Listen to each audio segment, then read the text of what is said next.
What happened during World War II was that once the Germans started to run out of manpower, they created foreign legion groups. But because those people were not Aryans, they couldn't be trusted. So they were put under the command of Henry Himmler, under command of SS, and became known as SS Waffen units. And one of such units was created in Ukraine. The following is a conversation with Serhii Plokhy, a historian at Harvard University and the director of the Ukrainian Research Institute, also at Harvard. As a historian, he specializes in the history of Eastern Europe, with an emphasis on Ukraine. He wrote a lot of great books on Ukraine and Russia, the Soviet Union, on Slavic peoples in general across centuries, on Chernobyl and nuclear disasters, and on the current war in Ukraine, a book titled The Russo-Ukrainian War, The Return of History. This is the Lex Fridman podcast. To support it, please check out our sponsors in the description. And now, dear friends, here's Serhii Plokhy. What are the major explanations for the collapse of the Soviet Union? Maybe ones you agree with and ones you disagree with. Very often people confuse three different processes that were taking place in the late 80s and early 90s. And the one was the collapse of communism as ideology. Another was the end of the Cold War. And the third one was the end of the Soviet Union. All of these processes were interrelated, interconnected. But when people provide ideology as the explanation for all of these processes, that's where I disagree. Because ideological collapse happened on the territory of the Soviet Union in general. The Soviet Union lost the Cold War, whether we are talking about Moscow, Leningrad, or St. Petersburg now, or Vladivostok. But the fall of the Soviet Union is about a story in which Vladivostok and St. Petersburg ended up in one country, and Kiev, Minsk, and Dushanbe ended in different countries.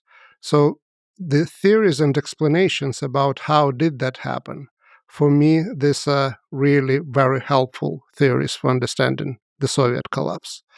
So the mobilization from below, the collapse of the center, against the background of economic collapse, against the background of ideological implosion. That's how I look at the fall of the Soviet Union, and that's how I look at the theories that explain that collapse. So it's a story of geography, ideology, economics. Which are the most important to understand of what made the collapse of the Soviet Union happen? The Soviet collapse was unique, but not more unique than collapse of any other empire.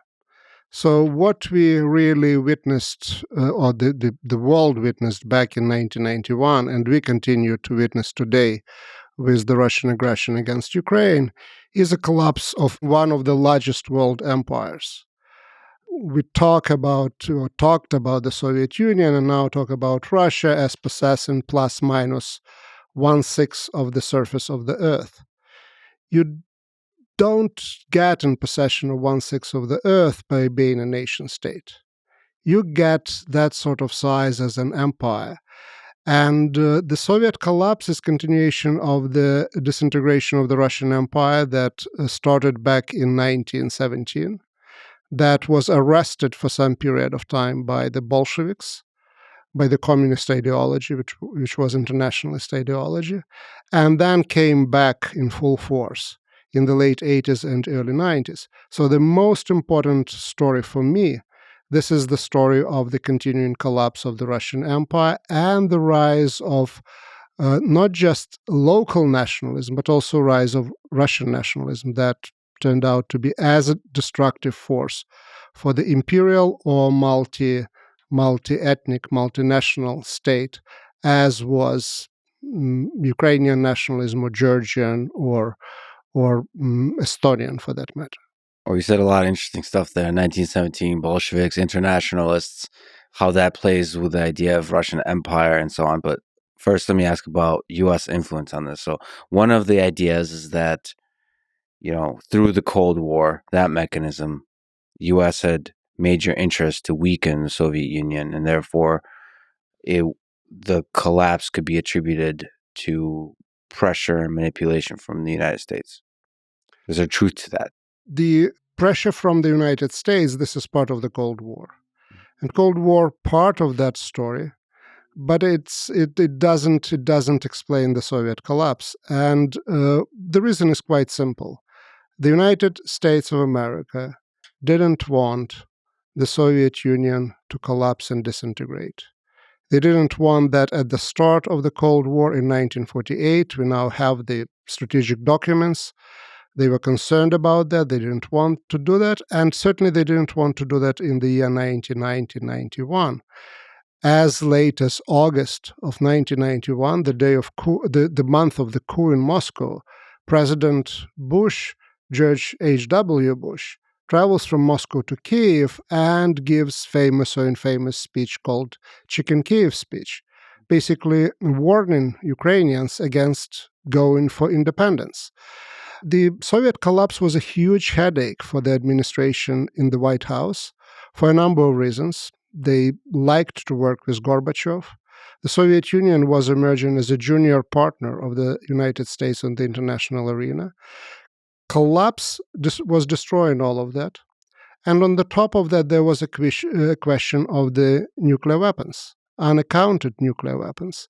So the United States was doing everything humanly possible to keep the Soviet Union together in one piece until really late November of 1991, when it became clear that it was a lost cause and they had to say goodbye to Gorbachev and to the project that he introduced. A few months later, or a year later, there was a presidential campaign, and Bush was running for the second term and was looking for achievements. And there were many achievements. I basically treat him with great respect. But destruction of the Soviet Union was not one of those achievements. He was on the other side of that divide. But the politics, the political campaign, of course, have their own rules, and they produce and give birth to mythology, with which we still, at least in this country, we live till today. So Gorbachev is an interesting figure in all of this. Is there a possible history where the Soviet Union did not collapse, and some of the ideas that Gorbachev had for the future of the Soviet Union came to life? Of course, history, on the one hand, there is a statement, it doesn't allow for what ifs.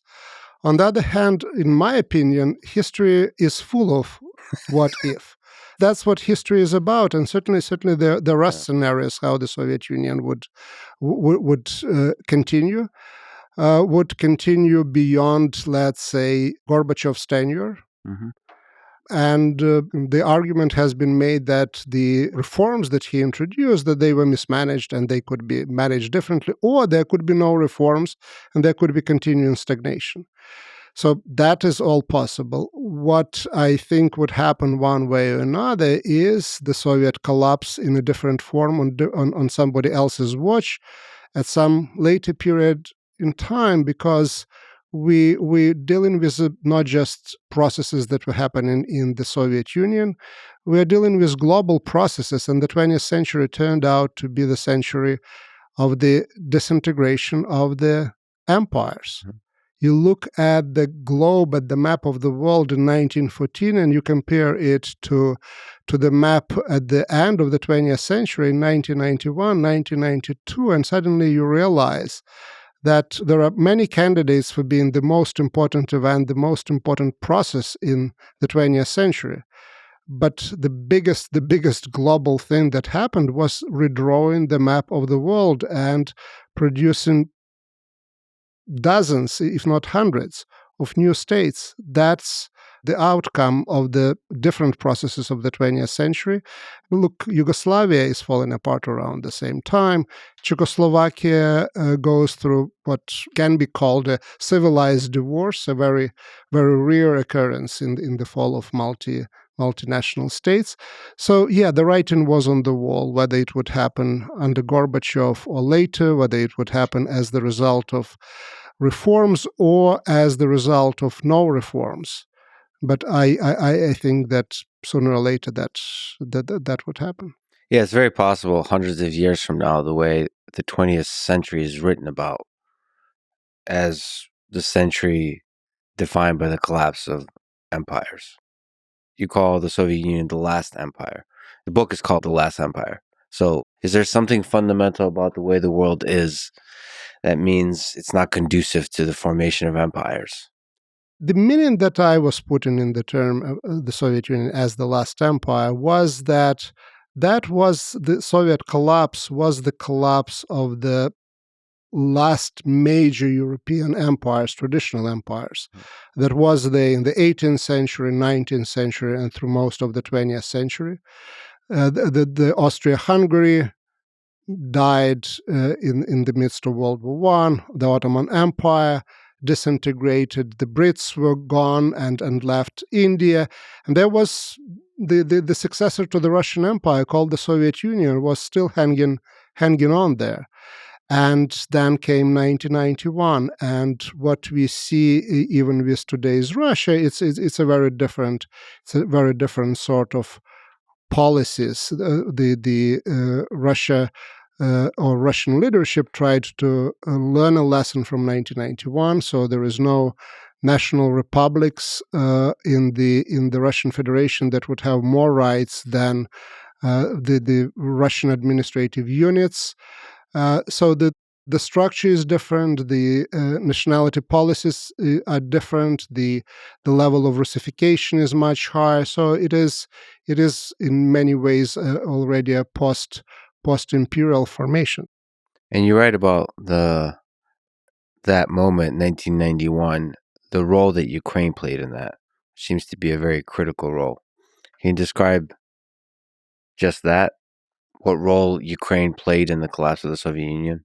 History is many things, but it started in a very simple way of making notes about, on the yearly basis, what happened this year or that. So it's about chronology. Chronology in the history of the collapse of the Soviet Union is very important. You have Ukrainian referendum on December 1st, 1991, and you have dissolution of the Soviet Union by the leaders of Russia, Ukraine, and Belarus 1 week later. Mm-hmm. And the question is why?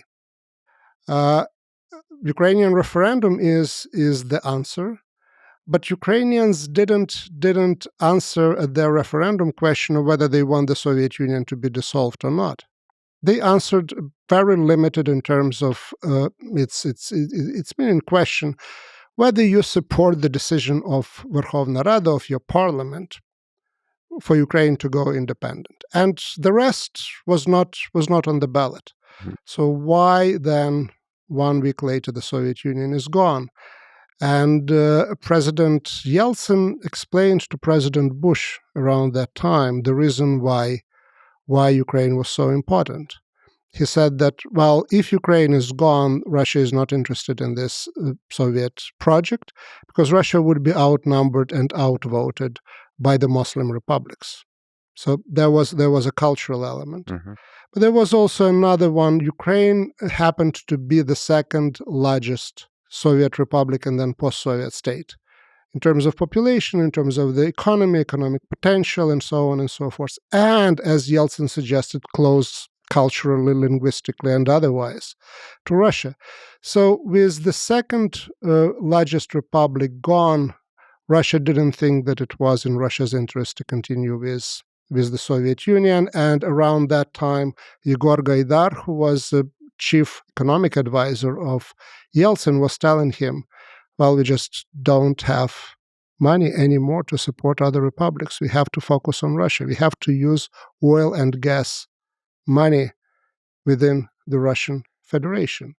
So the state was bankrupt.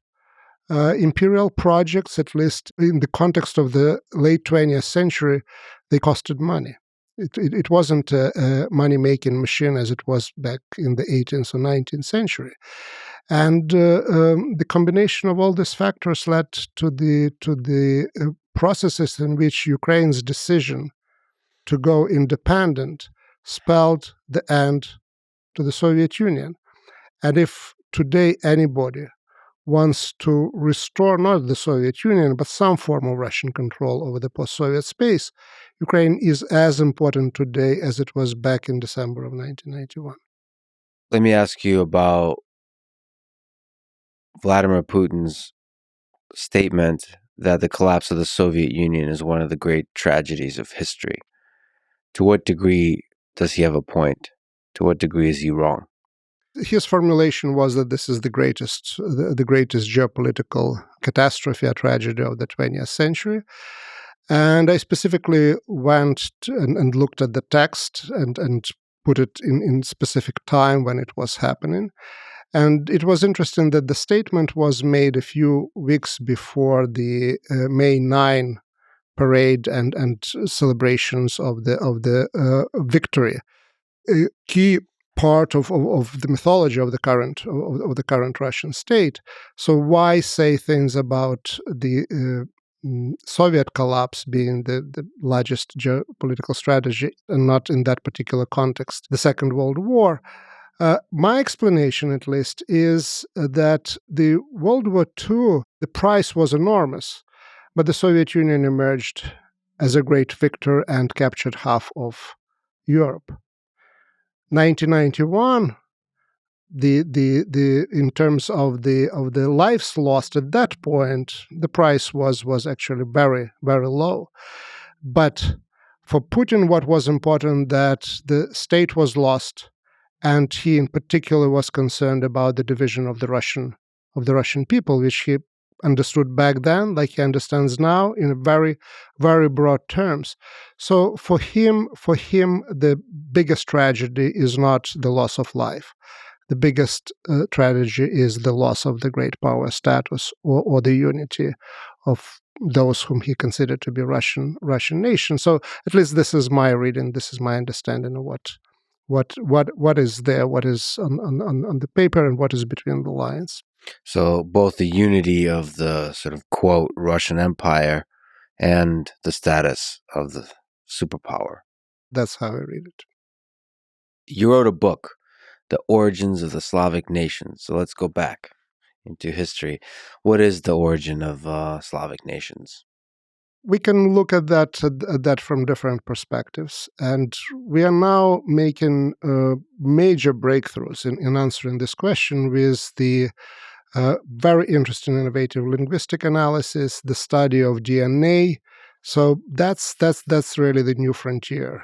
We are getting into a prehistorical period where there is no historical sources, and from what we can understand today, and that can, of course, change tomorrow with all these breakthroughs in sciences, is that the Slavs came into existence somewhere in the area of marshes, Pripyat marshes, northwestern part of Ukraine, southwestern part of Belarus, eastern part of Poland. And that is considered to be a historical homeland of Slavs, and then they spread. And they spread all the way to the Adriatic, so we have Croats, we have Russians spreading all the way to the Pacific, we have Ukrainians, we have Belarusians, Poles. Once we had Czechoslovaks, now we have Czechs and Slovaks. So that's the story of starting with the 8th and 9th century. We can even a little bit earlier. We can already follow that story with the help of the written sources, mostly from Byzantine, then later from Western Europe. But what I was trying to do, not being a scientist, not being an expert in linguistics, or not being an expert in DNA analysis, I was trying to see what was happening in the minds of those peoples, and the elites in particular, whom we call today not Slavs, but Eastern Slavs, which means Russians, Ukrainians, and Belarusians. How they imagine themselves, how they imagine their world, and eventually I look at the so-called nation-building projects. So trying to answer the question of how we arrived to the situation in which we are today, where there are not just three East Slavic nations, but there are also three East Slavic states, Russian, Ukrainian, and Belarusian. So this is the focus of my book. I end, admittedly, in that particular book, I end on the 18th century, before the era of nationalism. But then there are other books like Lost Kingdom, where I bring the story all the way up to today. So, what aspects of the 8th and 9th century, the East Slavic states, permeates to today that we should understand? Well, the most important one is that the existence of the state of Kievan Rus back during the medieval period created the foundations for historical mythology, common historical mythology, and there are just wars and battles over who has the right, or more right, for Kievan Rus. The legal code that was created at that time existed for a long period of time.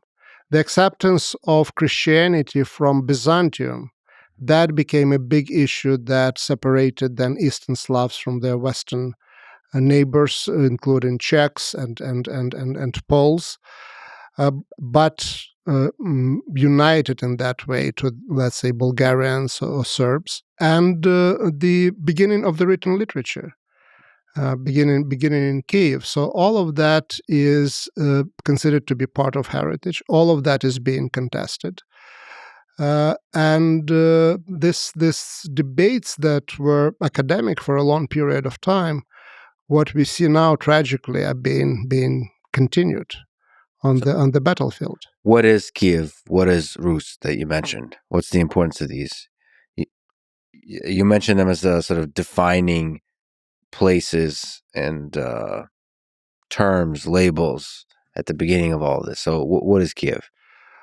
Kiev became a capital or the outpost of the Vikings who were trying to establish control over the trade route between what is today's Western Russia and Belarus and northern Ukraine, so the forest areas, and the biggest and the richest market in the world that existed at that time, which was in Constantinople, in Byzantium.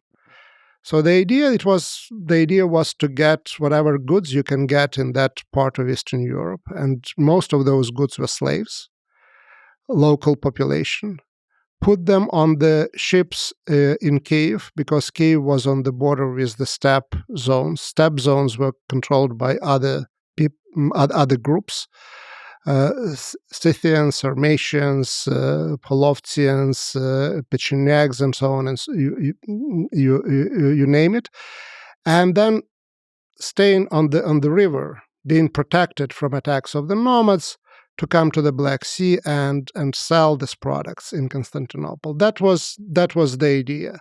That was the model. Vikings tried to practice that sort of business model also in other parts of Europe, and like in other parts of Europe, they turned out to be by default creators of new polities, of new states. And that was the story of the first Kievan dynasty. And Kiev, as the capital of that huge empire that was going from the Baltics to today's central Ukraine, and then was trying to get through the southern Ukraine to the Black Sea, that was a major European state, kingdom, if you want to call it, of medieval Europe, with creating a lot of tradition in terms of dynasty, in terms of language, in terms of religion, in terms of, again, historical mythology. So Kiev is central for the nation building myth of a number of groups in the region. So in one perspective and narrative, Kiev is at the center of this Russian Empire. At which point does Moscow come to prominence as the center of the Russian Empire? Well, the Russian Empire is a term and really creation of the 18th century. What we have for the Kievan, we call it Kievan Rus. Again, this is a term of the 19th century. They call themselves Rus. Rus. And there was Metropolitanate of Rus, and there was Rus principalities. So very important to keep in mind that Rus is not Russia, because that was a self-name for all multiple groups on that territory. And Moscow doesn't exist at the time when Kiev emerges as the capital. Mm-hmm. The first reference to Moscow comes from the 12th century, when it was founded by one of the Kievan princes. And Moscow comes to prominence really in a very different context and with a very different empire running the show in the region. The story of Moscow and the rise of Moscow, this is the story of the Mongol rule over former Rus lands and former Rus territories. The part of the former Rus eventually overthrows the Mongol control with the help of the small group of people called Lithuanians, which had a Yan state and Yan dynasty and united these lands, which were mostly, in today's terms, Ukrainian and Belarusian. So they separate early. And what is today's Russia, mostly Western Russia, Central Russia, stays under the Mongol control up until late 15th century. And that was the story when Moscow rises as the new capital of that realm, replacing the city of Vladimir as that capital. For those who ever went to Russia, they familiar with of course Vladimir as the place of the oldest architectural monuments, the so-called the Golden Ring of Russia, and so on and so forth. Vladimir is central, and there are so many architectural monuments there because before there was Moscow, there was Vladimir. Eventually, in this struggle over control of the territory, struggle for favors from the Mongols and the Tatar horde, Moscow emerges as the center of that particular realm under Mongols. After the Mongol rule is removed, Moscow embarks on the project that Russian historians of the 19th century called the Gathering of the Russian Lands. Using Russian now for Rus and trying to bring back the lands of former Kievan Rus, but also the lands of the former Mongol Empire. The Russians get to the Pacific before they get to Kiev. Historically, and really the quote unquote gathering of the quote unquote Russian lands ends only in 1945 when the Soviet Union bullies the Czechoslovak government into turning what is today's Transcarpathian Ukraine to the Soviet Union. It is included in the Ukrainian Soviet Socialist Republic. So that's the moment when that destiny, the way how it was imagined by the 19th century Russian historian, was eventually fulfilled. Moscow was in control of all these lands. So to what degree are the Slavic people one people, and this is a theme that will continue throughout, I think, versus a collection of multiple peoples, whether we're talking about the Kievan Rus or we're talking about the 19th century Russian Empire conception? Well, a number of ways to look at that. One, the most obvious, the most clear, is language. And there is no question that Poles speak a separate language and they're Slavs.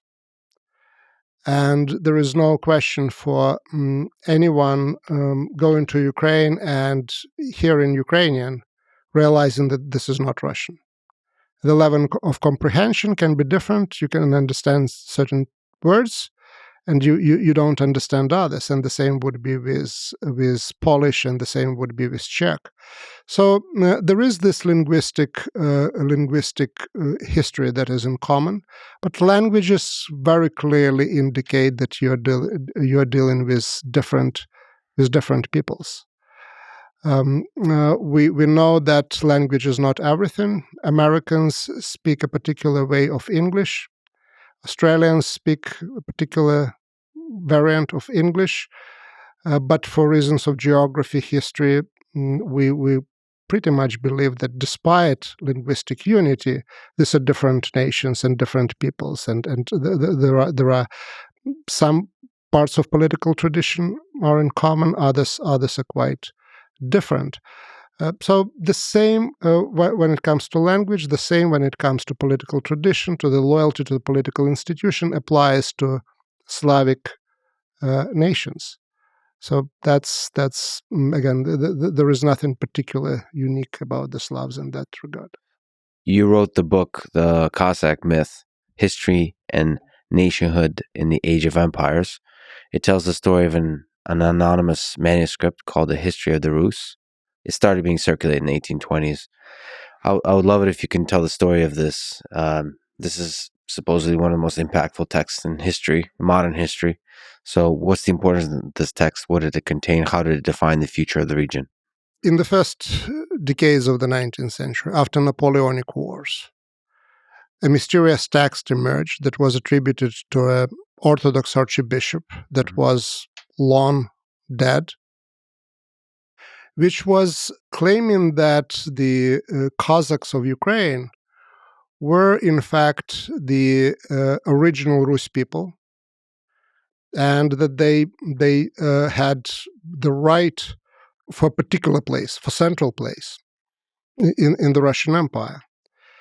And it tells the history of the Cossacks. It's the era of romanticism, full of all sorts of drama. There are heroes, there are villains, and the text captivates the attention of some key figures in the Russian intellectual elite in St. Petersburg. People like Kondratий Ryleyev, who was executed for his participation in 1825 uprising, writes poetry on the basis of this text. Pushkin pays attention to it as well. And then comes along the key figure in Ukrainian national revival of the 19th century, Ukrainian national project, Taras Shevchenko, and reads it as well. And they all read it very differently. Eventually, by the beginning of the mid 20th century, some of the Russian, mostly nationalist writers, call this text the Quran of Ukrainian nationalism. So what is there? The story it's very important in a sense that what the authors, and that's what I claim in the book, what the authors of the text were trying to say, they were trying to say that the Cossack elite should have the same rights as the Russian nobility, and brings the long historical record to prove how cool the Cossacks were over the period of time. But at the beginning of the 19th century, they put this claim already, they used new arguments, and these arguments are about nation and nationalism. And they're saying that the Cossacks are a separate nation. And that's a big claim. The Russian Empire, and this is a very, very good argument in historiography, that Russian Empire grew and acquired this 1/6 of the earth by using one very specific way of integrating those lands.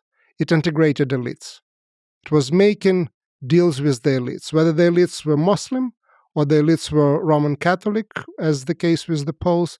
Elites would be integrated, and the empire was based on that estate, the estate loyalty and estate integration.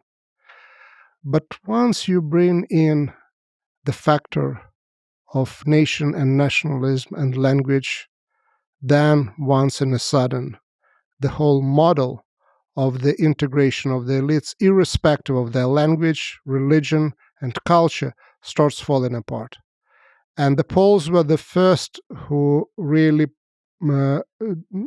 produced this sort of a challenge to the Russian Empire by two uprisings in the 19th century, and Ukrainians then followed in their footsteps.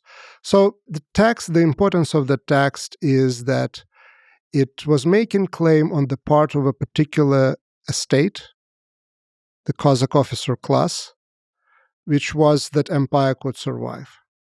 But it turned it, given the conditions of the time, into the claim for the special role of Cossacks as a nation, creating that this is a separate nation, a Rus nation. And that is the challenge of nationalism, that no empire really survived, and the Russian Empire was not an exception. So that's a turning point when the discourse switches from loyalty based on the integration of the elites to the loyalty based on attachment to your nation, to your language, and to your culture, and to your history.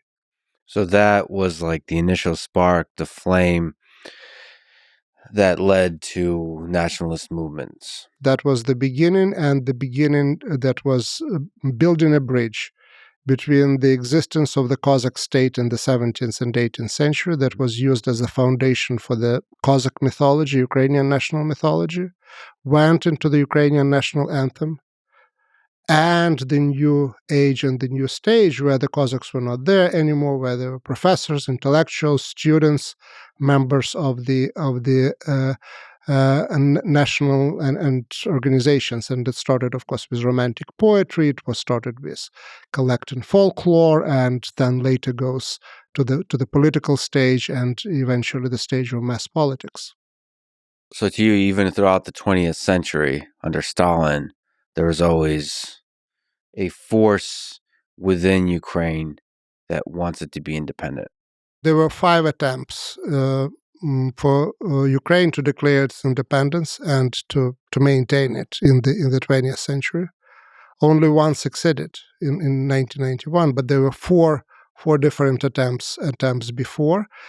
And you see the Ukrainian national identity manifesting itself in two different ways. In the form of national communism after the Bolshevik victory, in Bolshevik-controlled Ukraine, and in the form of radical nationalism in the parts of Ukraine that were controlled by Poland and Romania, and part of that was also controlled by Czechoslovakia and later Hungary. So in those parts outside of the Soviet Union, the form of the national mobilization, the key form of national mobilization, became radical nationalism. In Soviet Ukraine, it was national communism that came back in the 1960s and 1970s. And then in the 1991, the majority of the members of the Ukrainian parliament who voted for independence were members of the Communist Party. So that spirit on certain level never died. So there's national communism and radical nationalism. Well, let me ask you about the radical nationalism, because that is a topic that comes up in the discussion of the war in Ukraine today. Can you tell me about Stepan Bandera? Who was he, this controversial far-right Ukrainian revolutionary? There are at least 2 Stepan Banderas. One is the real person, and another is mythology that really comes with this name. And the real person was a young student, nationalistically oriented student in the late 1920s and early 1930s in the part of Ukraine that was controlled by Poland, who belonged to the generation who regretted that they were not born in time for the big struggles of the World War I and revolution at that time. They believed that their fathers lost opportunity for Ukraine to become independent, and that a new ideology was needed. And that ideology was radical nationalism, and new tactics were not needed. So Bandera becomes the leader of the Organization of Ukrainian Nationalists in Ukraine at the young age, and organizes a number of assassinations of the Polish officials or members of the Ukrainian community who these young people in their 17, 18, 19 considered to be collaborators. He is arrested, put on trial, and that's where the myth of Bandera starts to emerge, because he uses the trial to make statement about the Ukrainian nationalism, radical nationalism, and its goals, and suddenly becomes a hero among the youth, Ukrainian youth at that time. He is sentenced for execution, for death. So when he delivers his speech, he knows that he probably would die soon. And then the sentence was commuted to life in prison. Then World War II happens. The Polish state collapses under the pressure coming, of course, from Nazi Germany and the Soviet Union. Bandera walks away and presides over the act of the split of the organization of Ukrainian nationalists into two groups. The most radical one, you used to call revolutionary, they call themselves revolutionary, is led by Bandera. They worked together with the Nazi Germany at that time, with the hope that Nazi Germany would deliver them independent Ukraine. First days of the German Nazi attack on the Soviet Union, the units formed on the basis of Organization of Ukrainian Nationalists march into the city of Lviv and declare Ukrainian independence. That was not sanctioned by the German authorities. That was not in German plans. So they arrest Bandera, members of his family, his brothers, members of the leaders of the organization. So his two brothers go to Auschwitz, die there. He was sent to Sachsenhausen for most duration of the war until 1944, refusing to revoke Declaration of Ukrainian Independence, which again contributes further to his mythology. After the war, he never comes back to Ukraine. He lives in exile in Munich. So between 1930 and his death in 1959, he spent in Ukraine maybe up to 2 years, maybe a little bit more, but most of the time was either in the Polish prison or in the German concentration camp or in exile. But the myth of Bandera lived, and all the members of the Organization of Ukrainian Nationalists and then the Ukrainian Insurgent Army that fought against the Soviets all the way into the early 1950s, they were called Banderites. They were called Banderites by the Soviet authorities. They were known also in that way to the local population. So there was a faraway leader that barely was there on the spot, but whose name was attached to this movement for really liberation of Ukraine at that time. Again, the battle that failed. The fact that he collaborated with the Nazis sticks. From one perspective, he's considered by many to be a hero of Ukraine for fighting for the independence of Ukraine. From another perspective, coupled with the fact that there's this radical, revolutionary, extremist flavor to the way he sees the world, that label just stays, that he's a fascist, he's a Nazi. To what degree is this true? To what degree is it not? This label is certainly promoted by the Soviet propaganda and then by Russian propaganda. It works very nicely.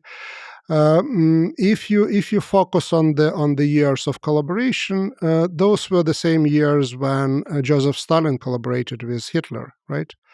So we have the same reason to call Stalin Nazi collaborator as we have the reason to call Bandera Nazi collaborator. We look at the situation in the Pacific, in Indonesia, in other places. The leaders who worked together with Japanese with the idea of promoting independence of their countries after the Japanese collapse become leaders of the empire. So the difference with Bandera is that he never becomes the leader of empire, and immunity that comes with that position certainly doesn't apply to him.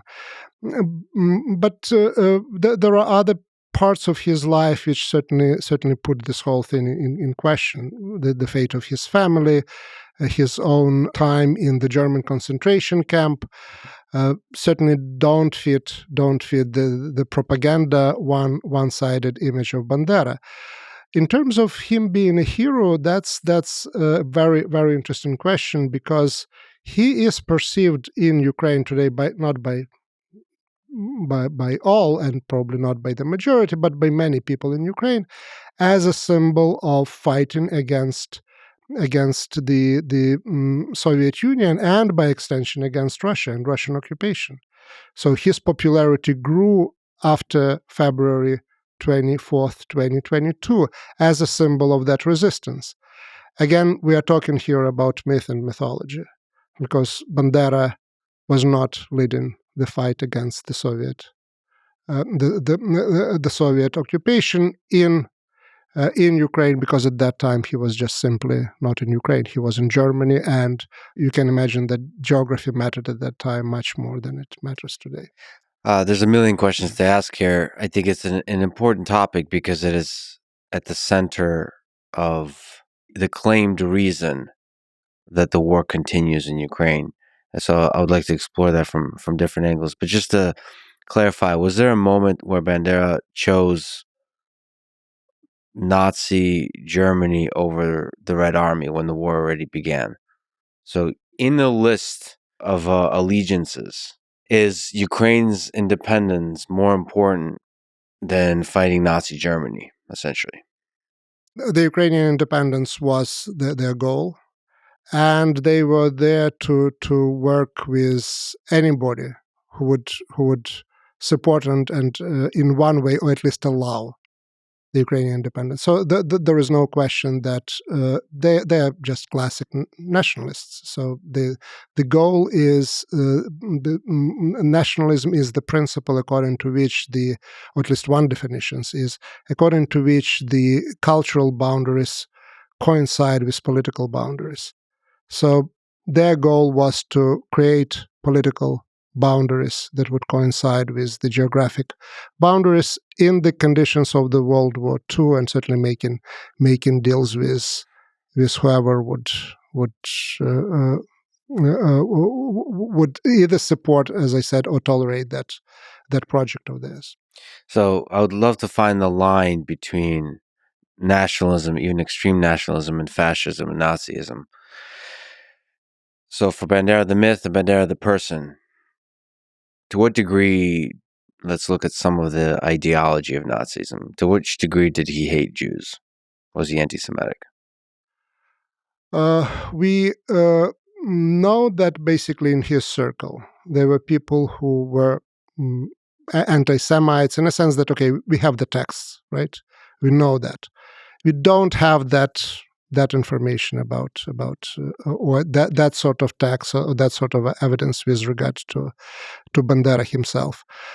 In terms of fascism, there is very clear, and there is research done, that in particular Italian fascism had influence on the thinking of people in that organization, including people at the top. But it is also very important to keep in mind that they call themselves nationalists and revolutionaries.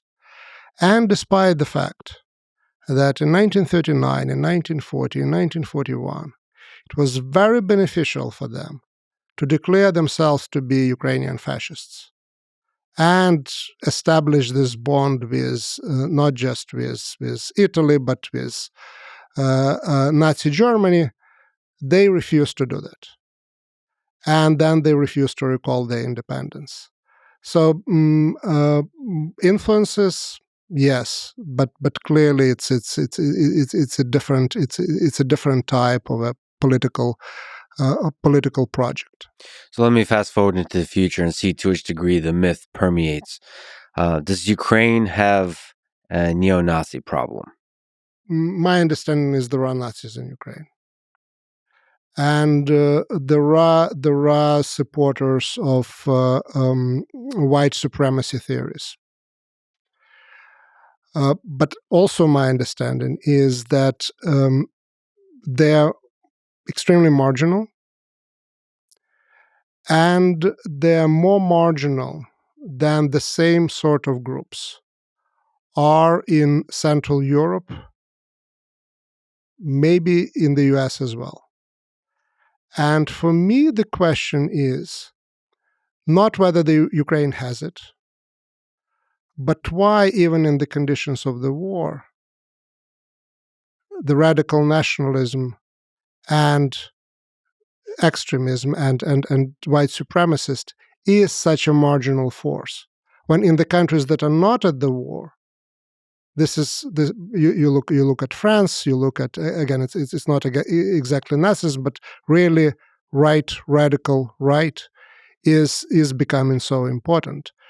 Why Ukraine in the conditions of the war is the country that manages relations between different ethnic groups and languages in the way that strengthens political nation. So for me as a scholar and a researcher, what I see is that in Ukraine, the influence of the far right in different variations is much lower than it is among some of Ukraine's neighbors and in Europe in general.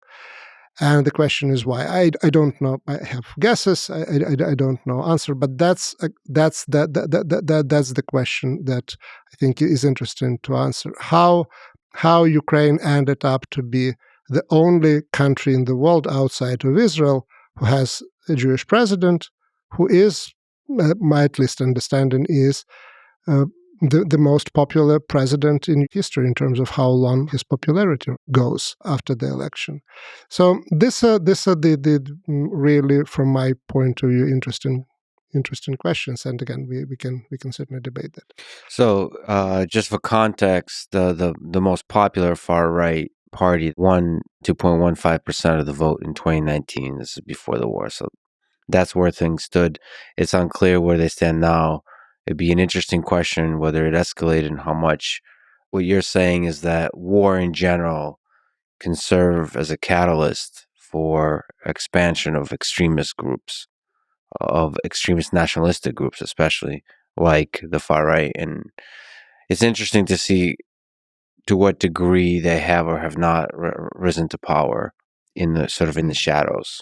So no nationalist or nationalistic party actually crossed the barrier to get into the parliament. Yes. So Ukraine is the country where there is no right or far right in the parliament. We can't say that about Germany. We can't say that about France. So that's just one more way to stress this unique place of Ukraine in that sense. And the year 2019 is the year already of the war. The war started in 2014 with the annexation of the Crimea. The front line was near Donbass. All these groups were fighting there. So Ukraine, maybe not to a degree that it is now, was already on the war footing, and yet the right party couldn't get more than 2%.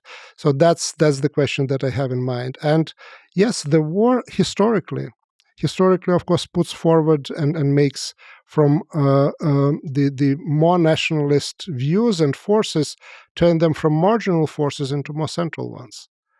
We talked about Bandera and we talked about Organization of Ukrainian Nationalists. They were the most marginal group in the political spectrum in Ukraine in the 1930s that one can only imagine. But World War II comes and they become the most central group because they also were from the start go. They knew they had the organization. The violence was basically one of their means. They knew how to fight.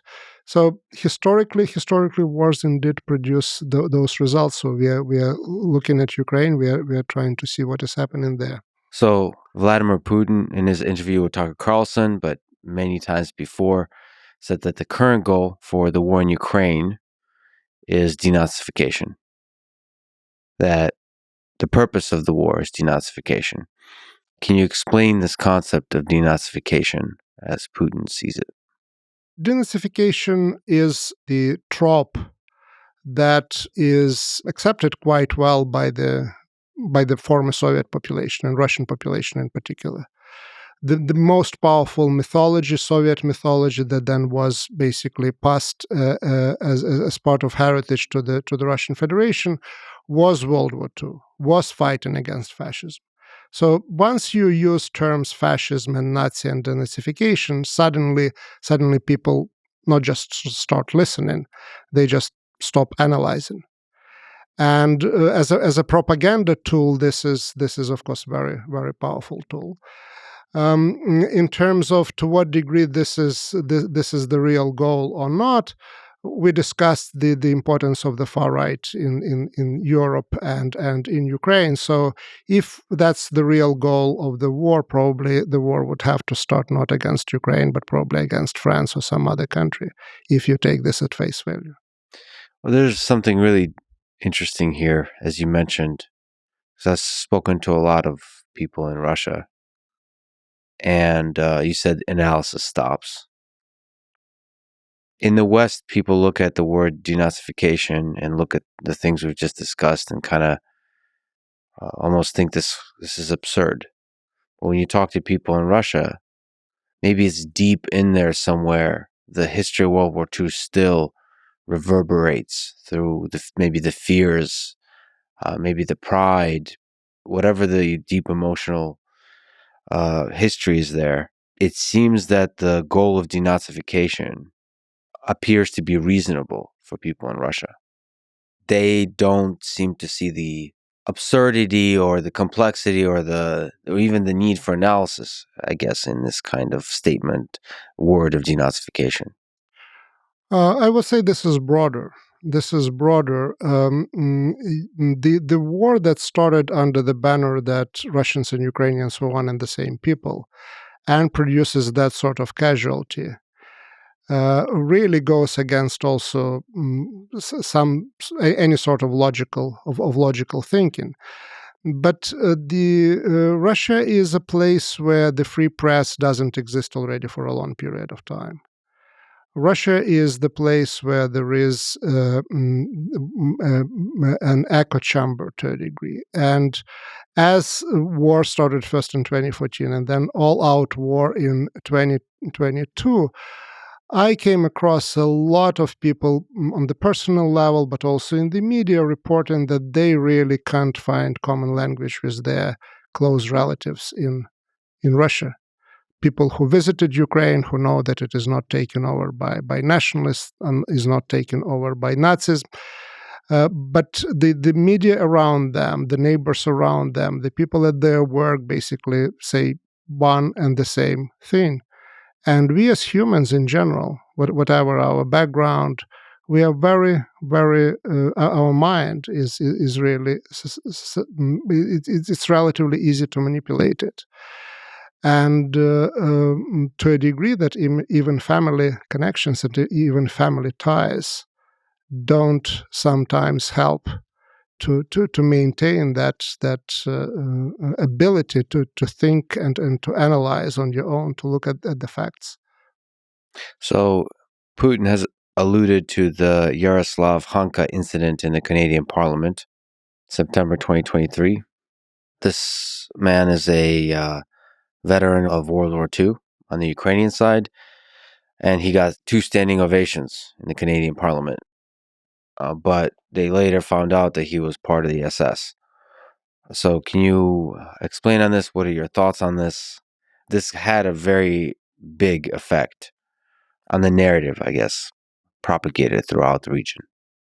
Yes, what happened during World War II was that once the Germans started to run out of manpower, they created sort of foreign legion groups. But because those people were not Aryans, they were created for fighting on the battleground. Because they were not Aryans, they couldn't be trusted. So they were put under the command of Henry Himmler, under command of SS, and became known as SS Waffen units. And one of such units was created in Ukraine with great difficulties because Nazis didn't consider Slavs to be generally worthy of even that sort of foreign legion formations. But they made an exception because those people were coming from Galicia, which was part of Austria-Hungary, which means part of Austria, which means somehow were open to the benevolent influence of the Germanic race, and called the division Galician or Galicia. Part of Ukrainian youth joined the division. One of the explanations was that they were looking at the experience of World War I and seeing that the Ukrainian units in the Austrian army then played a very important role in the fight for independence. So that is one of the explanations. You can't just use one explanation to describe motivations of everyone and every single person who was joining there. So they were sent to the front. They were defeated within a few short days by the Red Army, and then were retreating through Slovakia, where they were used to fight with the partisan movement there, and eventually surrendered to the British. So that's the story. You can personally maybe understand what the good motivations were of this person or that person. But that is one of at the best, one of the very tragic and unfortunate pages in Ukrainian history. You can't justify that as a phenomenon. So from that point of view, the celebration of that experience, as opposed to looking at that, okay, that happened, and we wish that those young men who were idealistic or joined the division for idealistic purposes had better understanding of things or made other choices. But you can't certainly celebrate that. And once that happened, that of course became a big propaganda item in the current war. We are talking about 10 to 20,000 people in the division, and we are talking about 2 to 3 million Ukrainians fighting in the Red Army.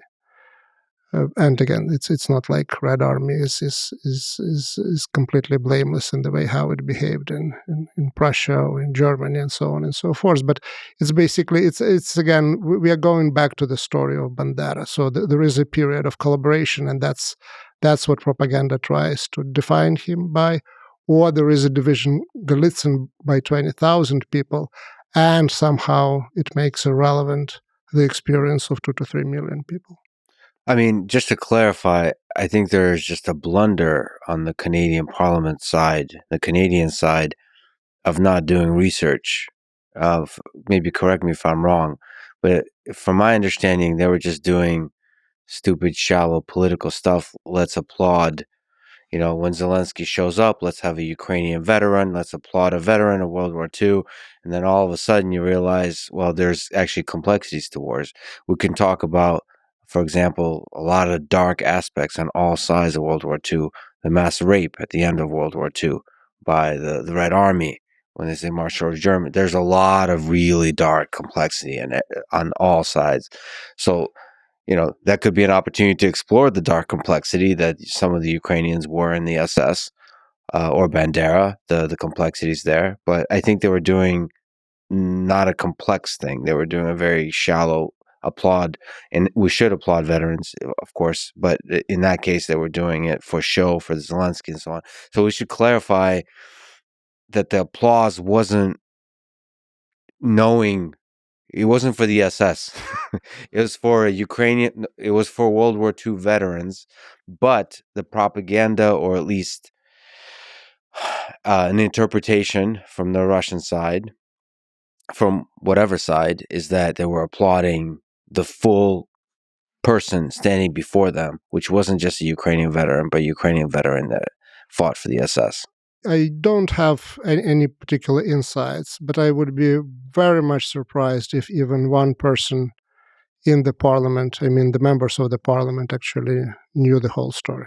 I would be very surprised. Yeah, the whole story of this person, and frankly, the whole story of Ukraine and Russia in World War II, period. Yes. Nevertheless, it had a lot of power and really reverberated in support of the narrative that there's a neo-Nazi, a Nazi problem in Ukraine. This is the narrative that is out there, and it's especially powerful in Russia. It's especially powerful in Russia, given that there are really the atmosphere that is created really is not conducive to any independent analysis. Well, I wonder what is the most effective way to respond to that particular claim. Because there could be a discussion about nationalism and extreme nationalism and the fight for independence and whether it isn't, like Putin wrote, one people. But the question of are there Nazis in Ukraine seems to be a question that could be analyzed rigorously with data. That is being done on the academic level, but in terms of the public response and public discourse, the only response that I see is not to focus on the questions raised and put by the propaganda, because you already become victim of that propaganda by definition, but talk about that much broadly. And talk about different aspects of, or if it is World War II, about different aspects of World War II. If it's about issue of the far right in Ukraine, let's talk about US, let's talk about Russia, let's talk about France, let's compare. That's the only way how you deal with propaganda, because propaganda is not necessarily something that is an outright lie. Can be just one factor that's taken out of the context and is blown out of proportion, and that is good enough. And the way to defend against that is to bring in the context. Let us move gracefully throughout, back and forth through history. Back to Bandera. You wrote a book on the KGB spy, Bogdan Stashinsky. Can you tell his story? This is a story of the history of the organization of Ukrainian nationalists and Bandera as well, already after the end of the Second World War. Mm-hmm. Because what you got after the Second World War, so imagine May of 1945, the Red Banner is all over Riksdag, the Red Army is in control of half of Europe, but the units of the Red Army are still fighting the war, and not just behind the Soviet lines, but within the borders of the Soviet Union. And this war continues all the way into the early 1950s, almost up to Stalin's death. The war is conducted by the Organization of Ukrainian Nationalists, which have a Ukrainian insurgent army, and the government tries to crush that resistance. So what it does is basically recruits local people to spy on the partisans on the underground. And Bogdan Stashinsky is one of those people. His family is supporting the resistance. They provide food. His sister is engaged with one of the local commanders of this underground unit. And they know everything about Stashinsky's family, and they know everything about him because he is also collecting funds for the underground. So they have a conversation with him saying that, okay, that's what we got, and you and your family can go to prison, or you help us a little bit. We are interested in the fiancé of your sister, and we want to get him. And Stashinsky says yes. And once they round up the fiancé, he basically betrayed a member or almost member of his family. He is done. He can't go back to his village. He can't go back to his study. He was studying in Lviv at that time. So he becomes, as I write in my book, the secret police becomes his family. And he is sent to Kiev. He is trained for 2 years, sent to East Germany, into Berlin, and becomes an assassin. So they sent him across the border to Western Germany, to Munich, which was the headquarters of different organizations, anti-Soviet organizations, Ukrainian and Russian and Georgian and so on and so forth. And he kills 2 leaders of the organization of Ukrainian nationalists, one editor of the newspaper, and eventually he kills Bandera. He does that with the new weapon, a spray pistol, that eventually makes it into the Bond novel, The Man with the Golden Gun. And that whole episode is a little bit reshaped, but it is not in the film, but it is in the novel itself. And then later has a change of mind under the influence of his German fiancée and then wife. They decide to escape to the West. And while they're doing that, they discover that their apartment was bugged, and probably the KGB knows all of that. So, a long story short, his son dies in Berlin. The KGB doesn't allow him to go there, but his wife has a nervous breakdown, so they allow him to go there to just calm her so that there would be no scandal. And 2 of them, one day before their son's burial, because that's after that they would be sent to Moscow, they jump the ship and go to West Berlin 2 hours before the Berlin Wall was being built. So they if they would stay for the funeral, probably the KGB would not let them go. But also, if they would stay, the border would be there.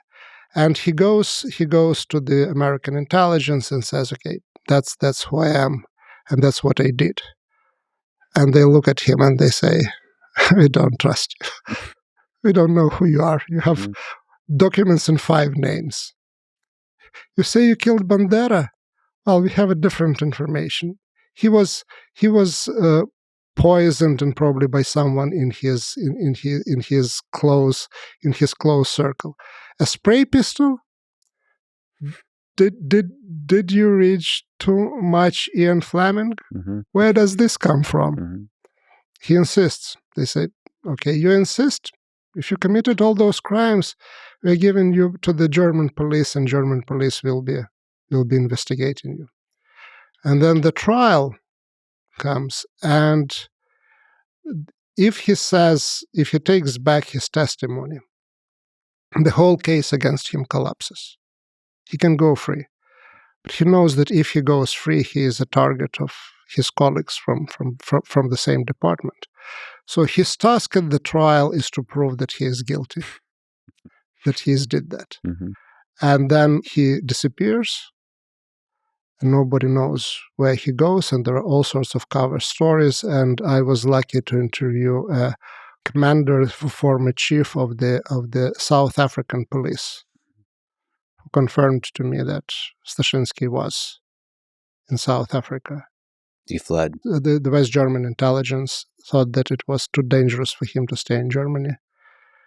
They sent him under a different name to South Africa. So that's the story of Stashinsky himself. But going back to Bandera, of course, the fact that he confessed and it became known that KGB assassinated Bandera, that added to the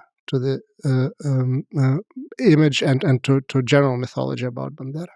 What a fascinating story of a village boy becoming an assassin who killed one of the most influential revolutionaries of the region in the 20th century. Just zooming out broadly on the KGB, how powerful was the KGB? What role did it play in this whole story of the Soviet Union? It depends on the period. At the time that we just described, late 50s and early 60s, they were not powerful at all. And the reasons for that was that people like Khrushchev were really concerned about the secret police becoming too powerful. It became too powerful in their mind under Stalin, under Beria. And it was concern about the Beria's power as a secret police chief that led to the coup against Beria, and Khrushchev come into power, and Beria was arrested and executed. And what Khrushchev was trying to do after that was trying to put, since 54, the name was already KGB under his control. So he was appointing the former Komsomol leaders as the heads of the KGB, so the people who really owed everything to him, that sort of position. And the heads of the KGB were not members of Politburo. It changed in the 70s with Andropov, where KGB started to play again very important role in the Soviet history. And let's say decisions on Afghanistan and the Soviet troops marching into Afghanistan were made by apart from Brezhnev, by the trio of the people who would be called today Siloviki, maybe, or not all of them were Siloviki, but one, of course, was Andropov, the head of the KGB. Another was the Minister of Defense, and then there was Secretary in charge of the military-industrial complex, the Minister of Foreign Affairs. So, but the head of the KGB became really not just the member of Politburo, but the member of that inner circle. And then the fact that Andropov succeeds Brezhnev is also a manifestation of the power that KGB acquired really after Khrushchev in the 1970s and then going into the 1980s. Who was more powerful, the KGB or the CIA during the Soviet Union?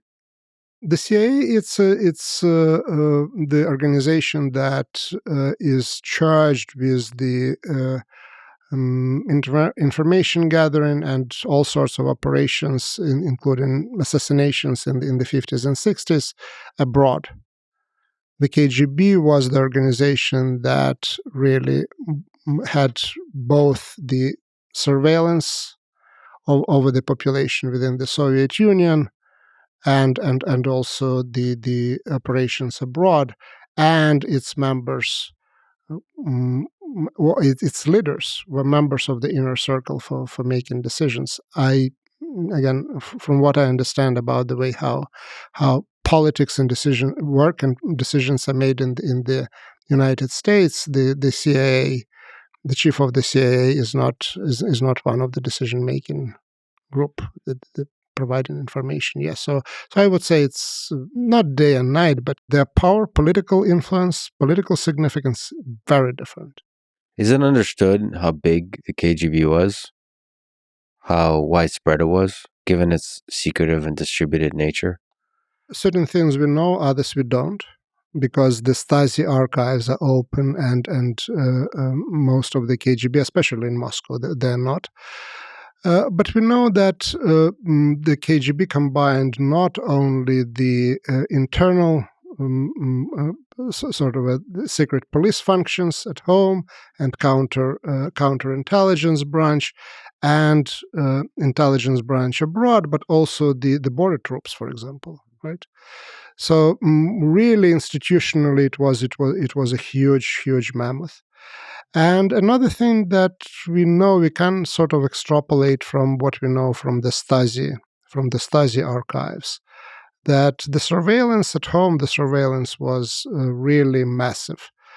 The guess is the Soviets were not as effective and as meticulous and as scrupulous and as methodical as probably as Germans were. But that gives you that gives you a basic idea of how penetrated the entire society was. What do you think is important to understand about the KGB if we want to also understand Vladimir Putin, since he was a KGB foreign intelligence officer for 16 years? From my research, including on the Stashinsky, what I understand is that in KGB, and it was a powerful organization, again less powerful in 50s and 60s, but still very powerful organization. There was on the one hand the understanding of the situation in the country and abroad that probably other organizations didn't have. They had also first peak in terms of the selecting cadres. The work in the KGB was well paid and considered to be very prestigious. So that was part to a degree of the Soviet elite in terms of whom they recruited. And they had a resentment toward the party leadership that didn't allow them to do James Bond kind of things that they would want to do because they were political risks. After this scandal with Stashinsky, at least on many levels, the KGB stopped the practice of the assassinations, political assassinations abroad, because it was considered politically to be extremely dangerous. The person who was in charge of the KGB at the time of Bandera assassination, Shelepin, was one of the candidates to replace Khrushchev. And Brezhnev used against him that scandal abroad, eventually to remove him from Politburo. So the KGB was really looking at the party leadership as to a degree ineffective, corrupt, and who was on their way. And from what I understand, that's exactly the attitudes that people like Putin and people of his circle brought to power in Kremlin. So the methods that KGB used, they can use now, and there is no party or no other institution actually stopping them from doing that. And they think about, my understanding, the operations abroad, about foreign policy in general, in terms of the KGB mindset of planning operations and executing particular operations and so on and so forth. So I think a lot of culture that came into existence in the Soviet KGB now became part of the culture of the Russian establishment. You wrote the book, The Russo-Ukrainian War, The Return of History, that gives the full context leading up to the invasion of Ukraine by Russia in February 2022. So can you take me through the key moments in history that led up to this war? So we mentioned the collapse of the Soviet Union. We could probably go much farther back, but the collapse of the Soviet Union, mentioned 2014. Maybe you can highlight key moments that led up to 2022. The key moments would be first the year 2004, known for Orange Revolution in Ukraine, and then the year 2013, known as the Revolution of Dignity. Both were the revolts against something that by significant part of Ukrainian population was considered to be completely unacceptable actions on the part of the government and people in the government at that time. So the Orange Revolution of 2004 was a protest against falsified presidential elections and rejection of a candidate that was supported by Russia, publicly supported by Russia. I remember being in Moscow at that time and couldn't believe my eyes when in the center of Russia I saw a billboard with Yanukovych. The trick was that there were a lot of Ukrainians in Russia and in Moscow in particular, and they had the right to vote. It led to the election of Ukrainian president Viktor Yushchenko, who put on the agenda the issue of Ukraine's membership in NATO. So it was very clear pro-Western orientation. And the second case was the Revolution of Dignity 2013, with some of the same characters, including Yanukovych, who at that time was already president of Ukraine. And there the question was of the government promising the people for 1 year at least to sign association agreement with European Union, and then turning over almost overnight and saying that they were not going to do that. And that's how things started. But then when they became really massive, and why something that was called Euro Revolution, became Revolution of Dignity, was when the government police beat up students in downtown Kiev, who, judging by the reports, were basically already almost ready to disperse, almost ready to go home. And that's when roughly half of Kiev showed up on the streets. That sort of the police behavior, that sort of was absolutely unacceptable in Ukraine. The stealing elections and falsification of elections was unacceptable. That's where around that time, and around 2004, the president of Ukraine at that time, Leonid Kuchma, writes a book called Ukraine is Not Russia. And apparently the term comes from his discussion with Putin, when Putin was suggesting to him quite strongly to use force against people on the Maidan, on the square in Kiev. And Kuchma allegedly said to him, you don't understand, Ukraine is not Russia. You can't do things like that.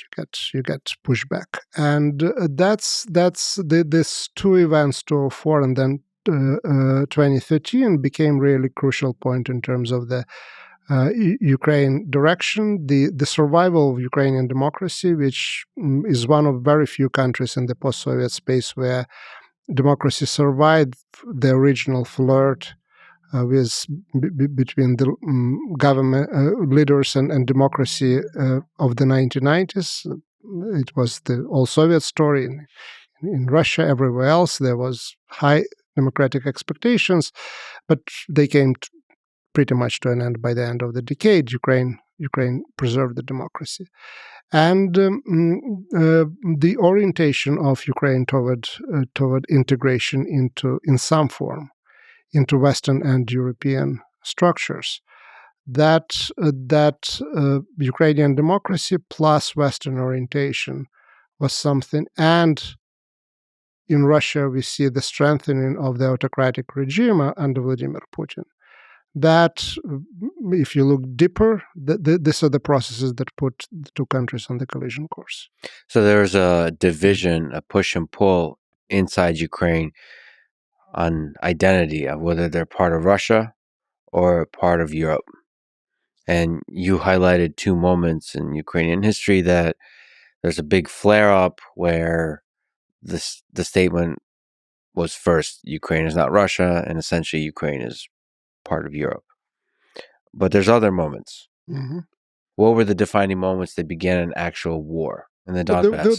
The war started in February of 2014 with the Russian takeover of Crimea by military force, right? The so-called Green Man.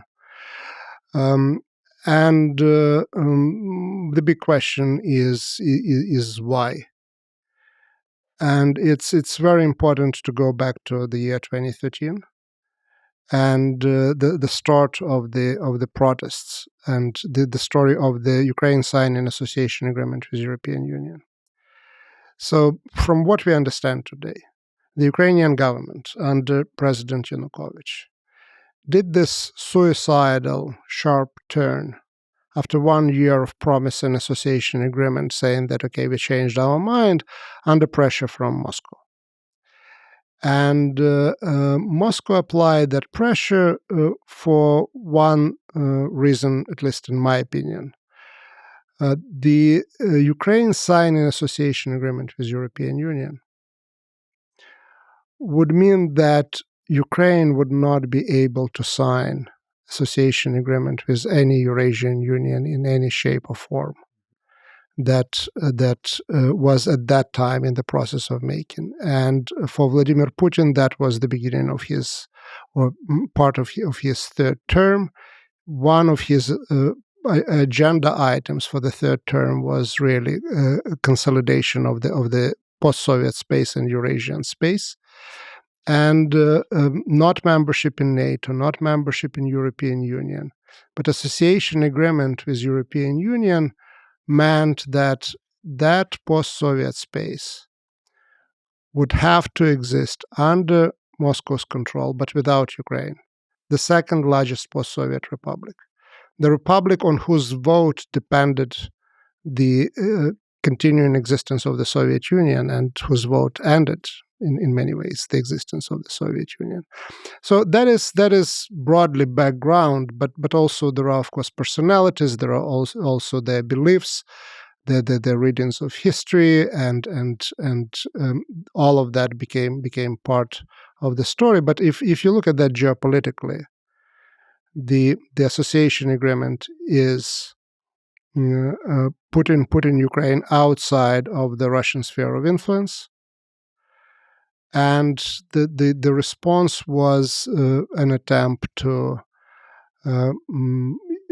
topple the government in Kyiv that clearly was going to sign that agreement, to take over Crimea and to help to deal with a lot of issues within Russia itself and boost the popularity of the president, and it certainly worked in that way as well. And once Ukraine, still after Crimea, continued on its path, then the next step started, the so-called hybrid warfare in Donbass. But again, the unlike Crimea, from what I understand, Russia was not really looking forward to taking possession of Donbass. Donbass was viewed as the way how to influence Ukraine, to stop it from a drift toward the west. Maybe you can tell me about the region of Donbass. I mentioned that nationalism and principle of nationalism is the principle of making the political borders to coincide with ethnic and cultural borders. And that's how the maps of many East European countries had been drawn in the 19th and 20th century. On that principle, Donbass, where the majority constituted by the beginning of the 20th century were Ukrainians, was considered to be Ukrainian and was claimed in the middle of this revolution and revolutionary wars and civil wars by Ukrainian government. But Donbass became a site, one of the key sites in the Russian Empire of early industrialization, with its mining industry, with its metallurgical industry. So what that meant was that people from other parts of, not Ukraine, but other parts of the Russian Empire congregated there. That's where jobs were. That's how Khrushchev and his family came to Donbass. The family of Brezhnev overshoot a little bit. They got to the industrial enterprises in the city of Kamensk near Dnipro, the city that was called Dnipropetrovsk.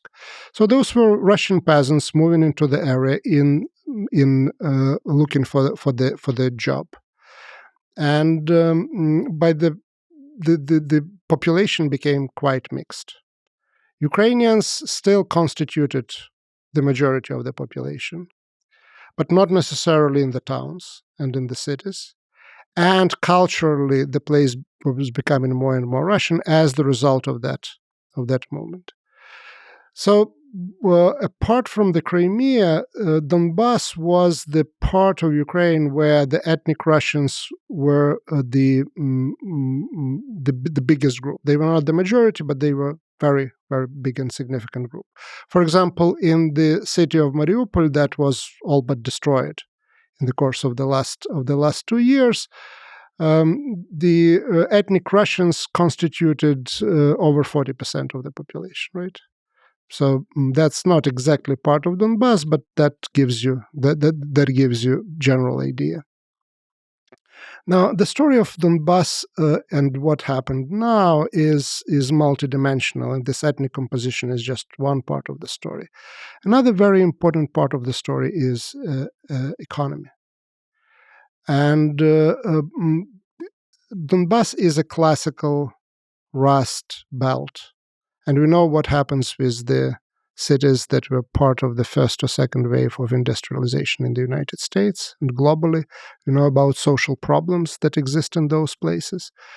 So Donbass is probably the most dramatic and tragic case of implosion of the Rust Belt, with the mines not anymore producing the sort of and at the acceptable price the coal that they used to produce, with people losing jobs, with the politicians looking for subsidies as opposed to trying very unpopular measures of dealing something and bring new money and new investment into the region.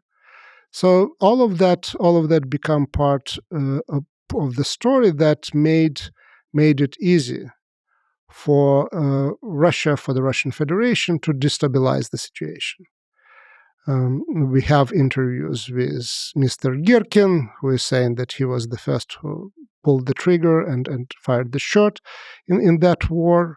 He became the Minister of Defense in the Donetsk People's Republic. You look at the Prime Minister; he is another person with a Moscow residency permit. You see key figures in those positions at the start and the beginning, not being Russians from Ukraine, but being Russians from Russia and Russians from Moscow, closely connected to the government structure and the intelligence structure and so on.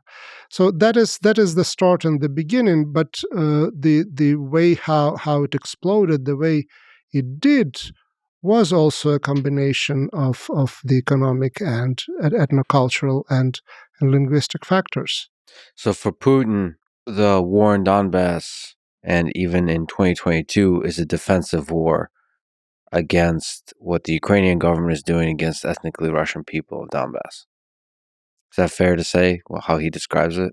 What we see, this is certainly the argument, right? This is certainly the argument, and a pretext, because what we see there is that there would be no, and there was no independent mobilization in Crimea either, in Crimea or in Donbass, without Russian presence.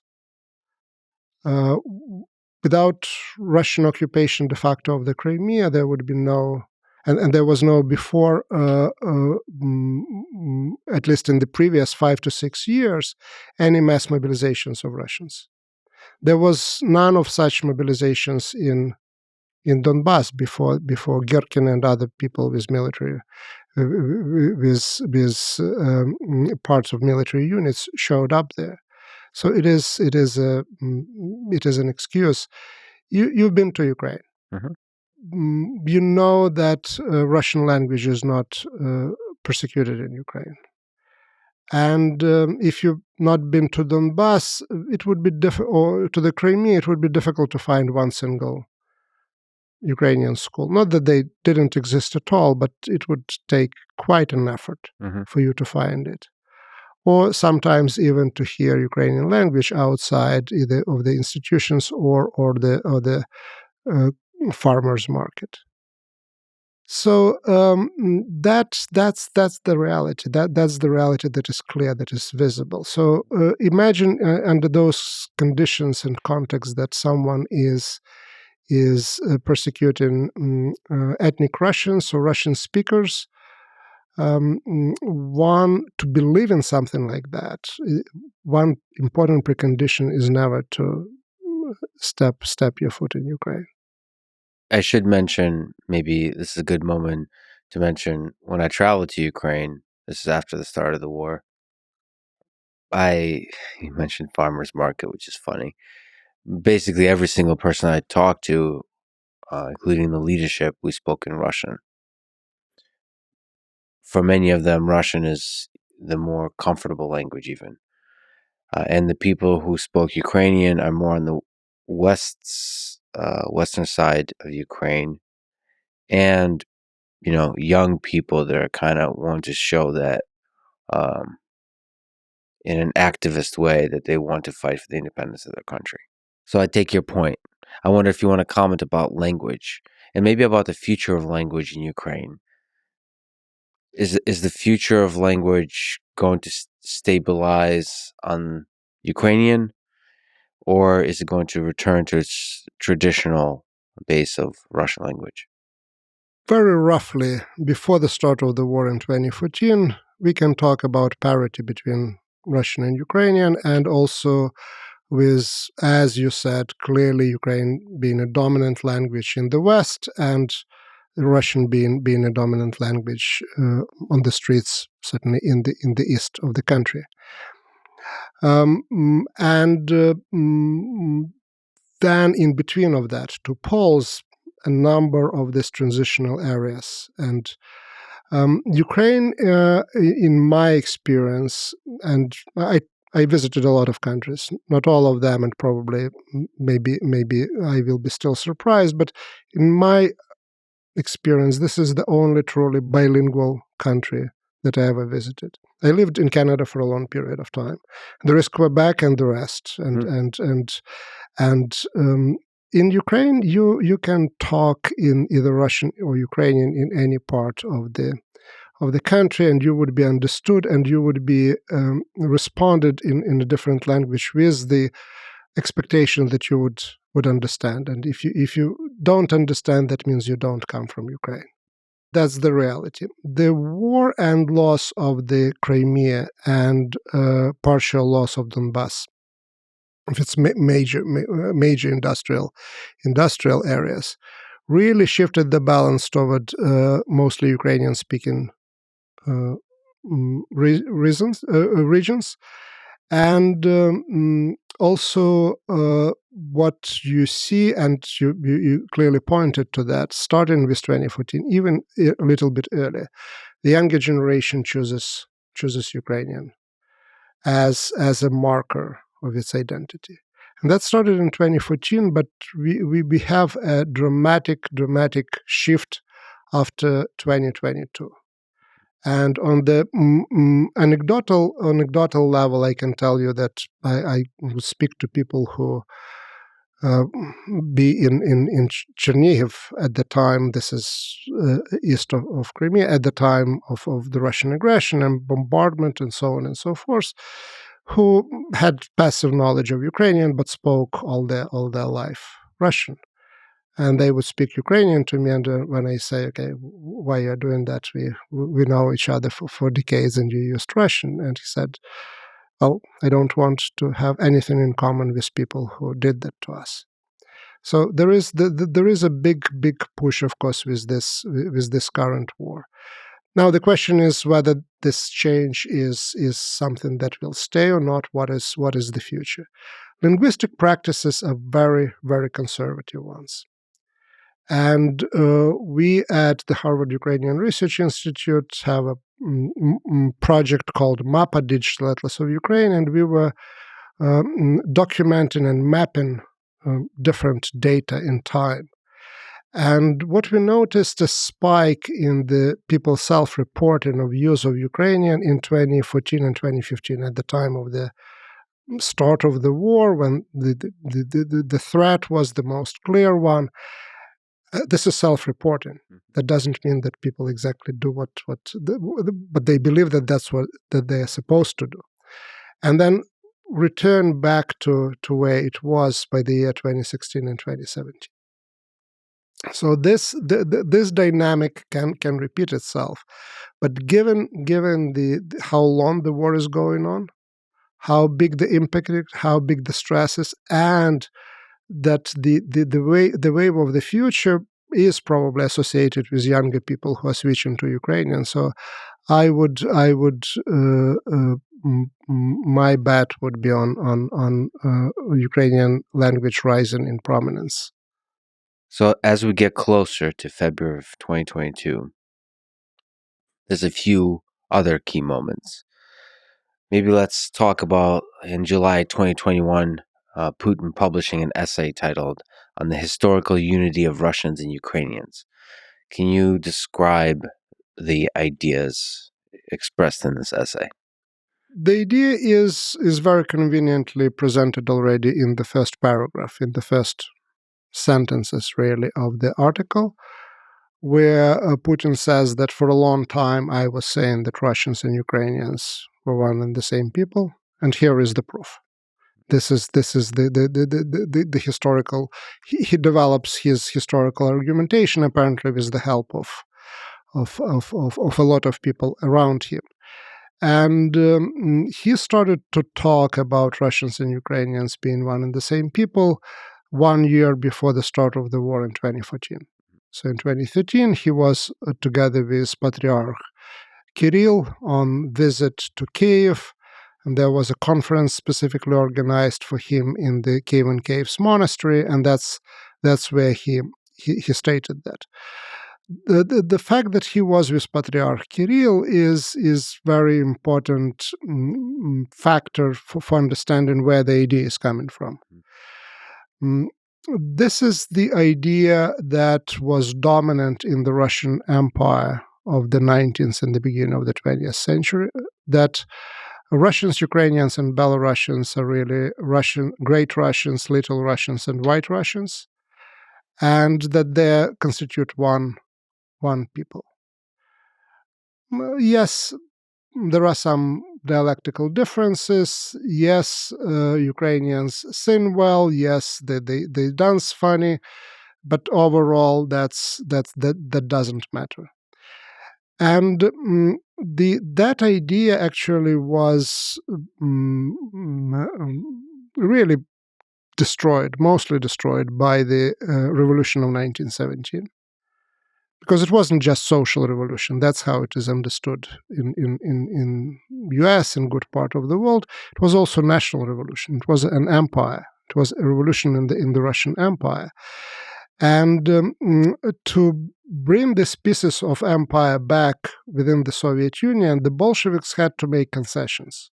And one of those concessions was to recognition of the existence of Ukrainians as a separate nation, Belarusians as separate nations, Russians as separate nations, endowing them with their own territorial, with borders, with institutions, and so on and so forth. But there was one institution that was not reformed. That institution was called the Russian Orthodox Church. Because one of the ways that Bolsheviks dealt with it, they couldn't eradicate religion completely, but they arrested the development of the religion and thinking and theology on the level as it existed before the revolution of 1917. So the Russian Orthodox Church of 1917 continued to be the Russian Orthodox Church in 1991 and in 2013, continuing the same imperial mantra of the existence of one big Russian nation, one unified people. And when you see the formation of the ideas about nations, about foreign policy in the Russian Empire after 1991, they're going back to the pre-Bolshevik times. Ukrainians do that as well. Estonians do that as well. The difference is that when Ukrainians go back, they go back to the pre-1917, their intellectual fathers and writings of basically liberal nationalism. Or sometimes they go to the radical nationalism of Bandera, which would be not pre-1917, but pre-1945. When the Russians go to pre-Bolshevik past, looking for the ideas, looking for inspiration, looking for the narratives, what they find there is empire. What they find there are imperial projects, and that's certainly the story of the Putin's claim. That's the story of the argument. And to conclude, the argument that he lays out there, historical argument, comes also almost directly from the narratives of the late 19th and the beginning of the 20th century. So it's not only the argument is coming from that era, but also the argumentation is coming from that era as well. But those arguments are all in the flavor of empire. It's empire on the one hand, but also there is imperial understanding of what Russian nation is. That doesn't allow for independence of its Little Russian and White Russian branches, alleged branches, right?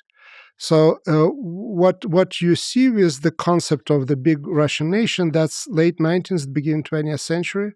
Empire sees the writing on the wall, that nationalism is on the rise, and it tries to survive by mobilizing the nationalism of the largest group in the empire, which happens to be Russian.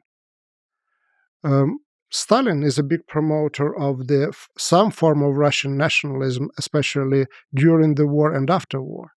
And he started his career as a very promising Georgian writer, writing in Georgian. Yeah.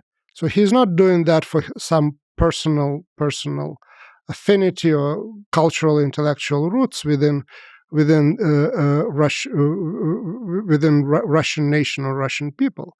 He is doing that for the sake of the success of his Soviet and communist project, and he has to get the largest ethnic group on board, which are Russians. But Stalin and Putin have different understanding who Russians are. Stalin already accepted Ukrainians and Belarusians, their existence. Putin goes back to pre-Stalin and pre-Lenin times. So if we step back from the historical context of this and maybe the geopolitical purpose of writing such an essay, and forget about the essay altogether. I have family in Ukraine and Russia. I know a lot of people in Ukraine and Russia. Forget the war, forget all of this. There's a they all kind of sound the same. Like if I go to France, they sound different than in Ukraine and Russia. Like if you lay out the cultural map of the world, there's just a different beat and music and flavor to a people. I guess what I'm trying to say is there seems to be a closeness between the cultures of Ukraine and Russia. Like how do we describe that? Do we acknowledge that? And how does that add tension with the national independence? First of all, especially when it comes to Eastern Ukraine or to big cities, many people in Ukraine spoke Russian, right? Mm-hmm. Generally, it's the same language. On the top of that, we started our discussion with talking about the Slavs, right? So both Ukrainian and Russian language are Slavic languages. So there is proximity there as well. On the top of that, there is a history of existence in the Soviet Union and before that in one empire for a long period of time. So you see a lot of before the war, a lot of Ukrainian singers and entertainers performing in Russia and vice versa. And biography of President Zelensky is certainly one of the fits that particular model as well. That all talks about similarities, but these similarities also very often obscure things that became so important in the course of this war. And I already mentioned the book titled by President Kuchma of Ukraine, "Ukraine is not Russia." So that's the argument. Despite the fact that you think that we are the same, we behave differently. And it turned out that they behave differently. You have Bolotnaya in Moscow and police violence, and that's the end of it. You have the Maidan in Ukraine, and you have police violence, and that's the beginning. That's not the end. History really matters in the way why sometimes people speaking the same language with different accents behave very differently. Russia and Russian identity was formed around the state and has difficulty imagining itself outside of the state. And that state happened to be imperial for most of Russian history. Mm-hmm. Ukrainian project came into existence in revolt against the state. Ukraine came into existence out of the parts of different empires, which means they left different cultural impact on them. And for Ukrainians to stay together, autocratic regime so far didn't work. It's like the colonies of the United States. You have to find common language. You have to talk to each other. And that became part of the Ukrainian political DNA. And that became a huge factor in the war. And very few people in Ukraine believed what Vladimir Putin was saying, that Russians and Ukrainians were one and the same people. But the majority believed that they're certainly close culturally and historically nations. And from that point of view, the bombardment of the Ukrainian cities became such a shock to the Ukrainians. Because deep down, they maybe looked at Syria, they looked at Chechnya, and were explaining that through the fact that there was basically such a big cultural gap and difference between Russians and those countries and those nations. But my understanding, at least, most of them had difficulty imagining the war of that proportion and that sort of ferocity and that sort of war crimes, bringing that sort of war crimes and on that level. So it's interesting that you say that in the DNA of Ukraine versus Russia. So maybe Russia is more conducive to authoritarian regimes, and Ukraine is more conducive to defining itself by rebelling against authoritarian regimes. By rebellion, absolutely. And that was the story pretty much before 1991. So what you see since 1991 and what you see today is, I would say, new factor, certainly in Ukrainian modern history. Because Ukrainians traditionally were very successful rebels. The largest peasant army in the civil war in the Russian Empire was the Makhno army in southern Ukraine. And one revolt, Cossack revolts and other revolts, one after another. But Ukrainians had historically difficulty actually maintaining the sort of freedom that they acquired, had difficulty associating themselves with the state. And what we see, especially in the last 2 years, it's a quite phenomenal development in Ukraine when Ukrainians associate themselves with the state, where Ukrainians see a state not just as a foreigner, as historically it was in Ukrainian history, not just someone who came to take, but the state that is continuation of them, that helps to provide security for them, that the Ukrainian armed forces, even before the start of this war, had the highest support and popularity in Ukraine. The state today functions unbelievably effectively under attacks and missile attacks, and again, city government and local government. And we are witnessing, when it comes to Ukraine, we are witnessing a very important historical development where Ukrainians found their state for the first time through most of their history, and try to make a transition from successful rebels to successful managers and state builders. Yeah. I talked to John Mearsheimer recently. There's a lot of people that believe NATO had a big contribution to the Russian invasion of Ukraine in 2022. So what role did NATO play in this full history from Bucharest in 2008 to today? NATO was a big part, certainly, of the Russian justification for the war. That was the theme that was up there in the months leading to the aggression. The truth is that, and Vladimir Putin went on record saying that the Western leaders were telling him again and again that there is no chance for Ukraine to become a member of NATO anytime soon. Russia was very effective back in the year 2008 in stopping Ukraine and Georgia on the path of joining NATO. There was a Bucharest summit at which the US president at that time, George W. Bush, was pushing for the membership. And Putin convinced leaders of France and Germany to block that membership.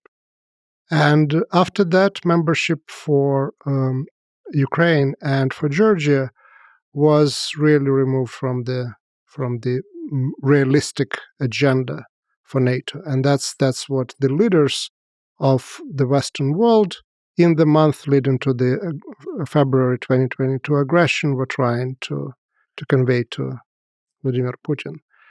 What he wanted there was an ultimatum that really was there to not to start negotiations, but really to stop negotiations. He demanded the withdrawal of NATO to the borders of the 1997, if I am not mistaken. So completely something that neither leaders would accept nor the countries members of NATO would accept. But for me, it's very clear that was an excuse, that was a justification. And what happened later in the year 2022 and 2023 certainly confirms me in that belief. Finland joined NATO, and Sweden is on the way to joining NATO.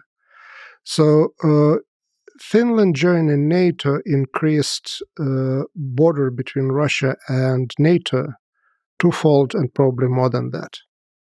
So if NATO is the real concern, it would be probably not completely unreasonable to expect that if not every single soldier, but at least half of the Russian army fighting in Ukraine would be moved to protect the new border with NATO in Finland.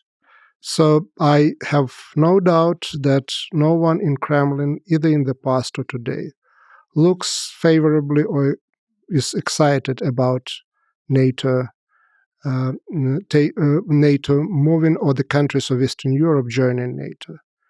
But I have very difficult time imagining that was the primary cause of the war.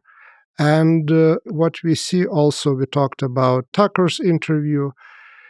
He was surprised, but he believed that Putin was completely honest when the first 25 minutes of interview he was talking about relations between Russia and Ukraine, was talking about history. And that was also the main focus of his essay. Essay was not on NATO and Russia. Essay was on Russia and Ukraine. So that is where the real causes are. The broader context is the fall of empire and process of disintegration of empire, not the story of NATO. What was, to clarify, the reason Russia invaded Ukraine in 2022?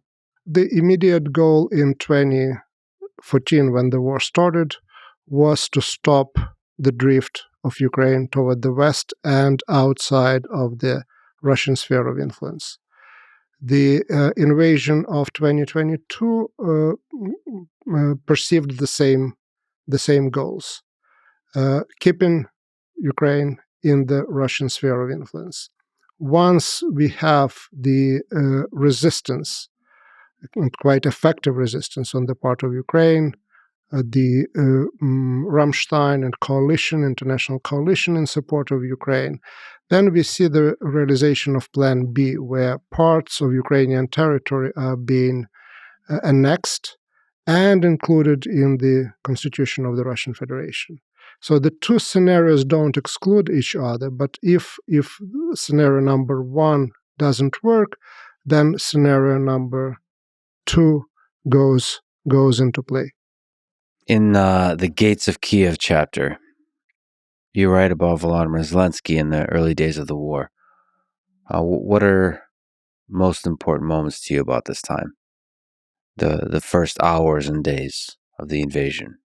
The first hours and the first days were the most difficult psychologically. The rest of the world really didn't expect Kiev to last for more than a few days, didn't expect Ukraine to last for more than a few weeks. And all the data suggested that that's what would happen. Ukraine would collapse, would be taken over. Putin called his war a special military operation, which suggests you also expectations about the scope, expectations about the time. So semi-military, semi-police operation. So every reasonable person in the world believed that that would happen. And it's the heroism of quote-unquote unreasonable people, like Zelensky, like the commander of Ukrainian armed forces Zaluzhnyi, like mayors of the cities, Klitschko and others. I'm just naming names that are familiar to almost all of us now. But there are thousands of those people, unreasonable people, who decided that it was unreasonable to attack their country. And that was the most difficult times and days. And speaking about Zelensky, every, I understand, reasonable leader in the West was trying to convince him to leave Ukraine and to set a government in exile in Poland or in London. And it was reasonable to accept his one of his predecessors, Mr. Yanukovych, fled Kiev. A few months before that, in Afghanistan, the president of Afghanistan fled Afghanistan.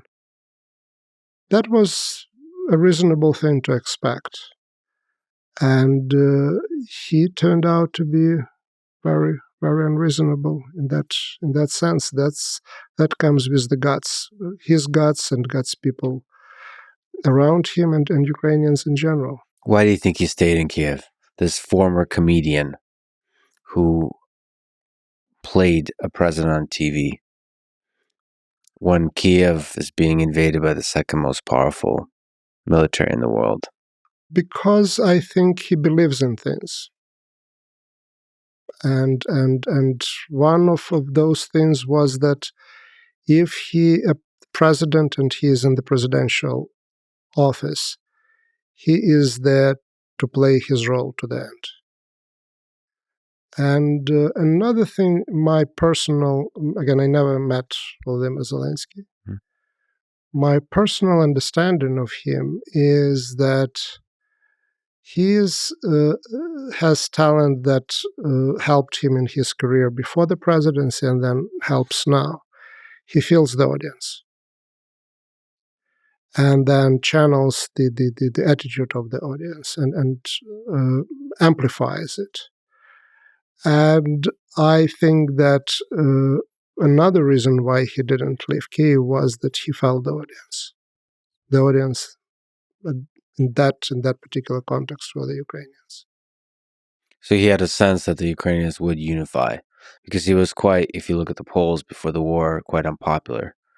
And there was still divisions and factions, and the government is divided. I mean, there's the East and the West and all this kind of stuff. You think he had a sense that this could unite people?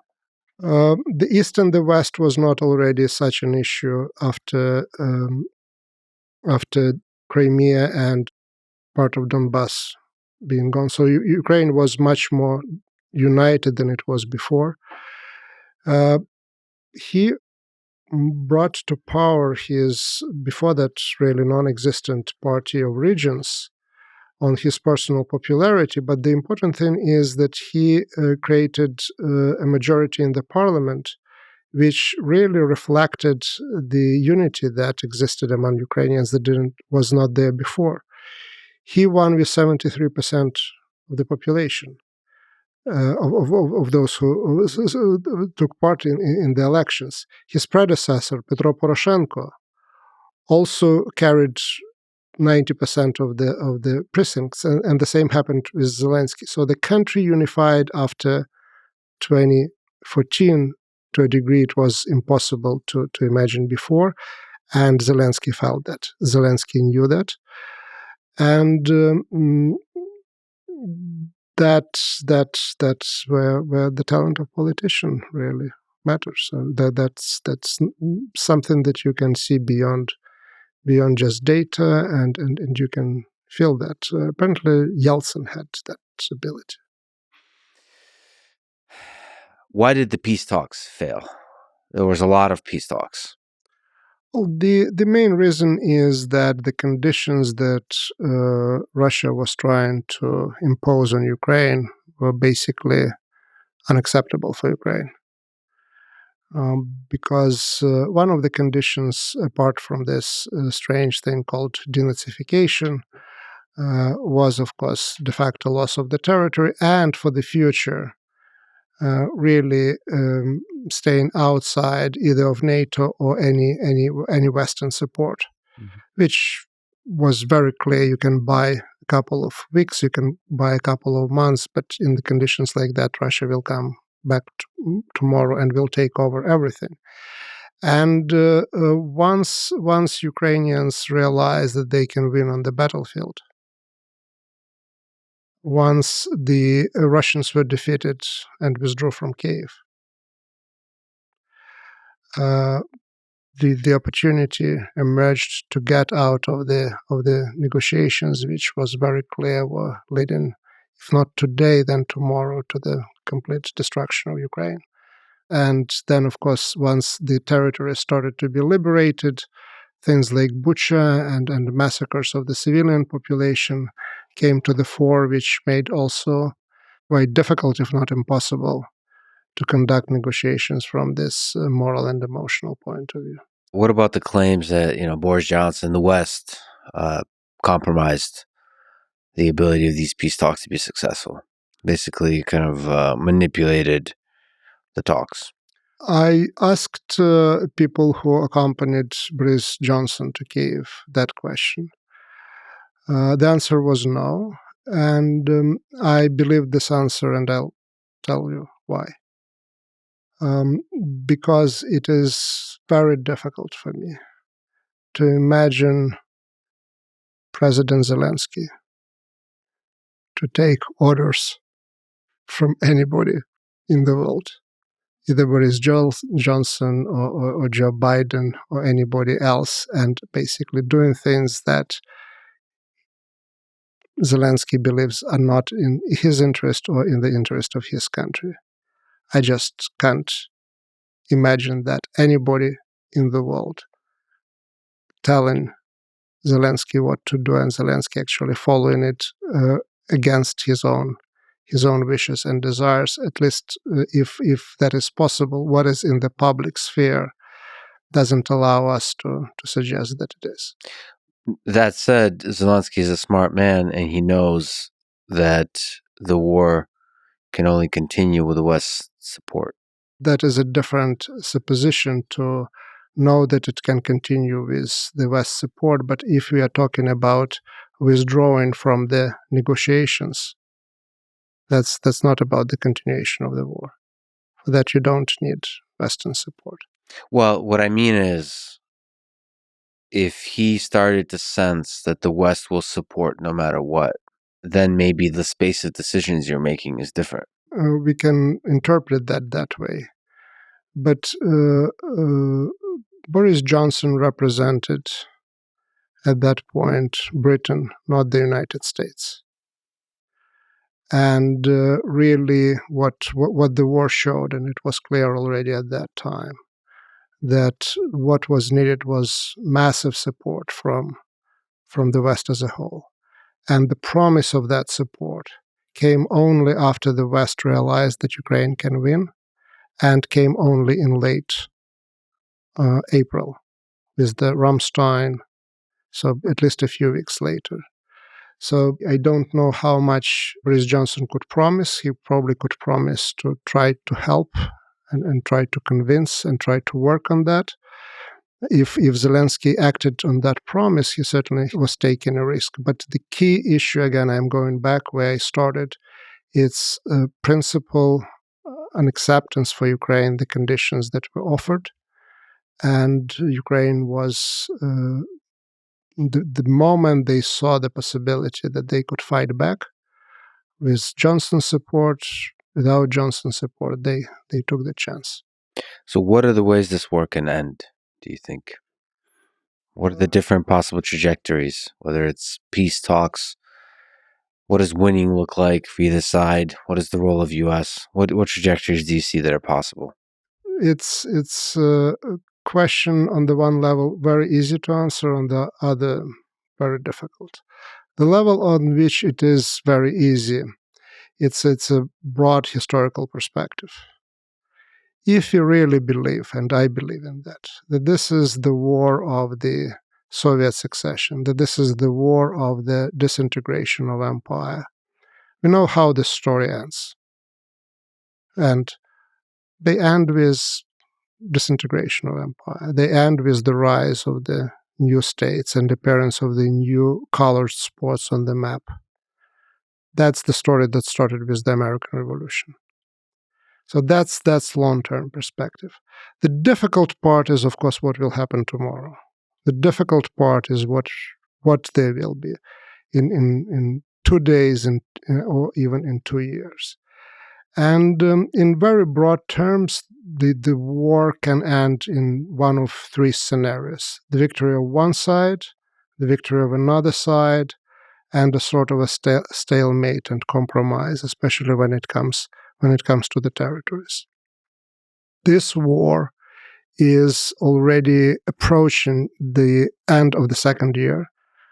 I follow the news and look analysis. I don't remember one single piece suggesting that the next year will bring peace, or will bring peace for sure. And we are in a situation where both sides still believe that they can achieve something or improve their position on the battlefield. Certainly, that was the expectations of Ukrainian side back in the summer and early fall of 2023. And from what I understand now, this is certainly the expectations of the Russian side today. This is the largest war in Europe since World War II, the largest war in the world since Korean War. And we know that the Korean War ended in this division of Korea, but the negotiations were going on for more than 2 years. While those negotiations were going on, both sides were trying to improve their position there. And until there was a political change, death of Stalin, arrival of Eisenhower in the United States, and the realization that the chances of succeeding on the battlefield are huge, the peace talks didn't come. So at this point, all 3 scenarios are possible. I don't really discount any of them. It's early to say what will happen. So without any political change, let's try to imagine, what are the possibilities that the war ends this year? Is it possible that it can end with compromise, basically at the place it started? Meaning back to the borders of 2022? Yeah, back to the borders of 22 with some security guarantees that aren't really guarantees, but are hopeful guarantees. No, it is not just virtual impossibility. It is impossible without political change in Moscow. The reason is that back in the fall of 2022, Vladimir Putin included 5 of Ukrainian regions, oblasts, even those that he didn't control fully, into the Russian constitution, which basically, in simple language, is that the hands are tied up not only for Putin himself, but also for his possible successors. So that means that no return to the borders of 2022 without political change in Moscow are possible. a few days after that decision in Moscow, Zelensky issued a decree saying that no negotiations with Russia. What that really meant in plain language is that basically we are not prepared to negotiate a stable agreement with 5 of our oblasts, not just annexed, but also included into the Russian constitution. So that's where we are. So that scenario is again, everything is possible, of course, but it's highly unlikely. So the Russian constitution is a thing that makes this all very difficult. Yes, and not only as a negotiation tactic for Putin or whoever would negotiate on the Russian side, but also as a legal issue. So like the practical aspect of it even is difficult. Yes, you really have to change the constitution before the peace agreement takes hold or immediately after that. And with the Minsk agreements, that was one of the things that Russia wanted from Ukraine, change of the constitution. And it turned out to be really impossible. So that's one of the backstories of the Minsk and collapse of the Minsk agreements. Is there something like Minsk agreements that are possible now to, maybe this is a legal question, but to override the constitution, to sort of shake everything up? So see the constitutional amendment as just a negotiation tactic to come to the table to something like Minsk agreement. Given how fast those amendments to the constitution were adopted, that suggests that really executive power in Russia has enormous power over the legislative branch. Mm-hmm. So it's again difficult to imagine, but technically this is possible again possible if there is a political change in Moscow. I don't understand why, assuming political change in Moscow is not possible this year. So I'm trying to see if there's a way to end this war this year, right? There is a possibility of armistice, right? But armistice more along the, like any armistice, along the lines of the current front lines. But withdrawal of the Russian troops to the borders of 2022 at this point, whether it's reasonable or unreasonable, can be achieved only as the result of the defeat of the Russian army, like it happened near Kiev. Is it possible? Possible. Is it likely, especially given what is happening with the Western support, military support for Ukraine? Probably not. But if Putin, the executive branch, has a lot of power, why can't the United States president, the Russian president, the Ukrainian president come to the table and draw up something like the Minsk agreements, and then rapid constitutional changes made, and you go back to the borders of 2022, before 2022, like through agreements, through compromise? Impossible for you? Certainly not this year. I look at this year as the time when at least one side, Russian side, will try to get as much as it can through military means. But that's been happening last year too. There's been a counteroffensive. There's been attempts. It doesn't mean that that new year somehow is supposed to bring new tactics. The last year was pretty much a lot of fighting, a lot of suffering, very little movement of the front line.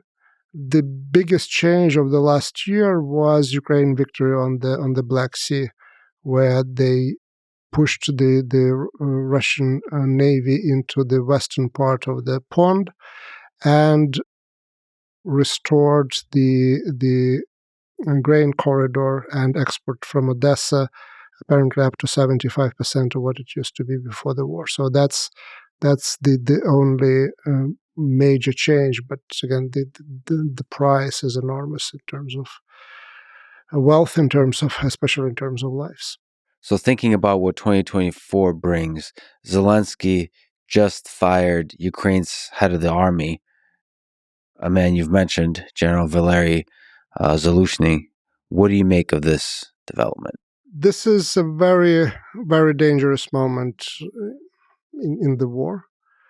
The reason for that is that Zaluzhnyi is someone who is very popular with the army. and with people in general. So if you look at that through American prism, that would be something analogous to President Truman firing General MacArthur. Given that stakes for U.S. at that time were very high, but probably not as high as they are for Ukraine today. In both cases, what is at stake is certainly the idea that the political leadership and military leadership have to be on the same page.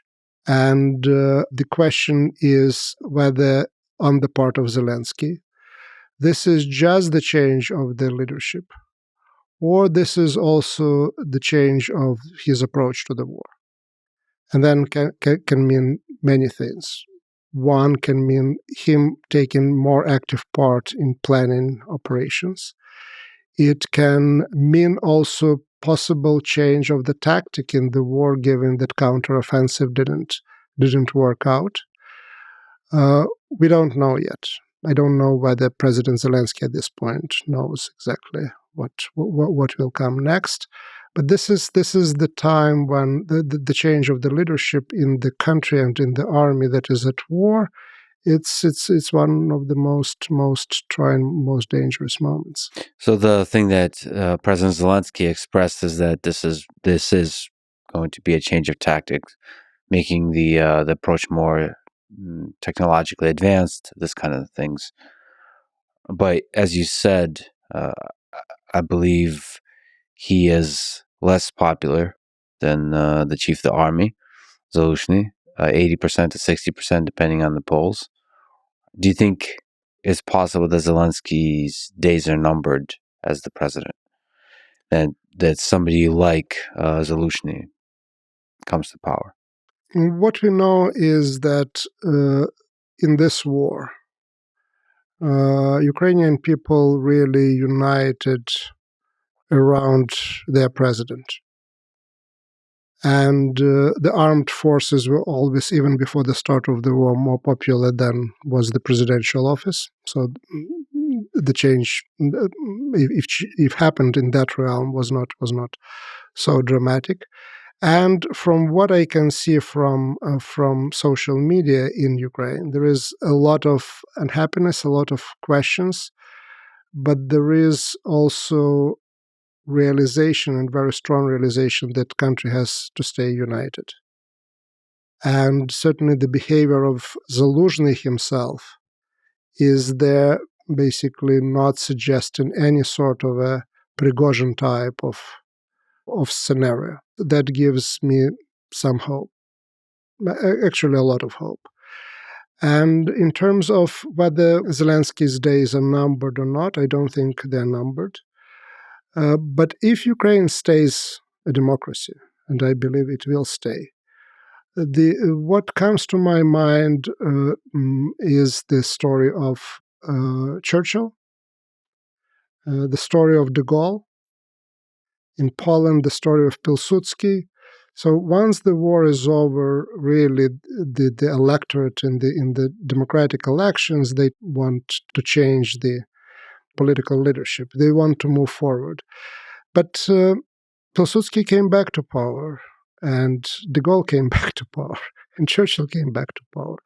So no, whatever happens in the short run or medium term run, I think that Zelensky days in politics are not numbered.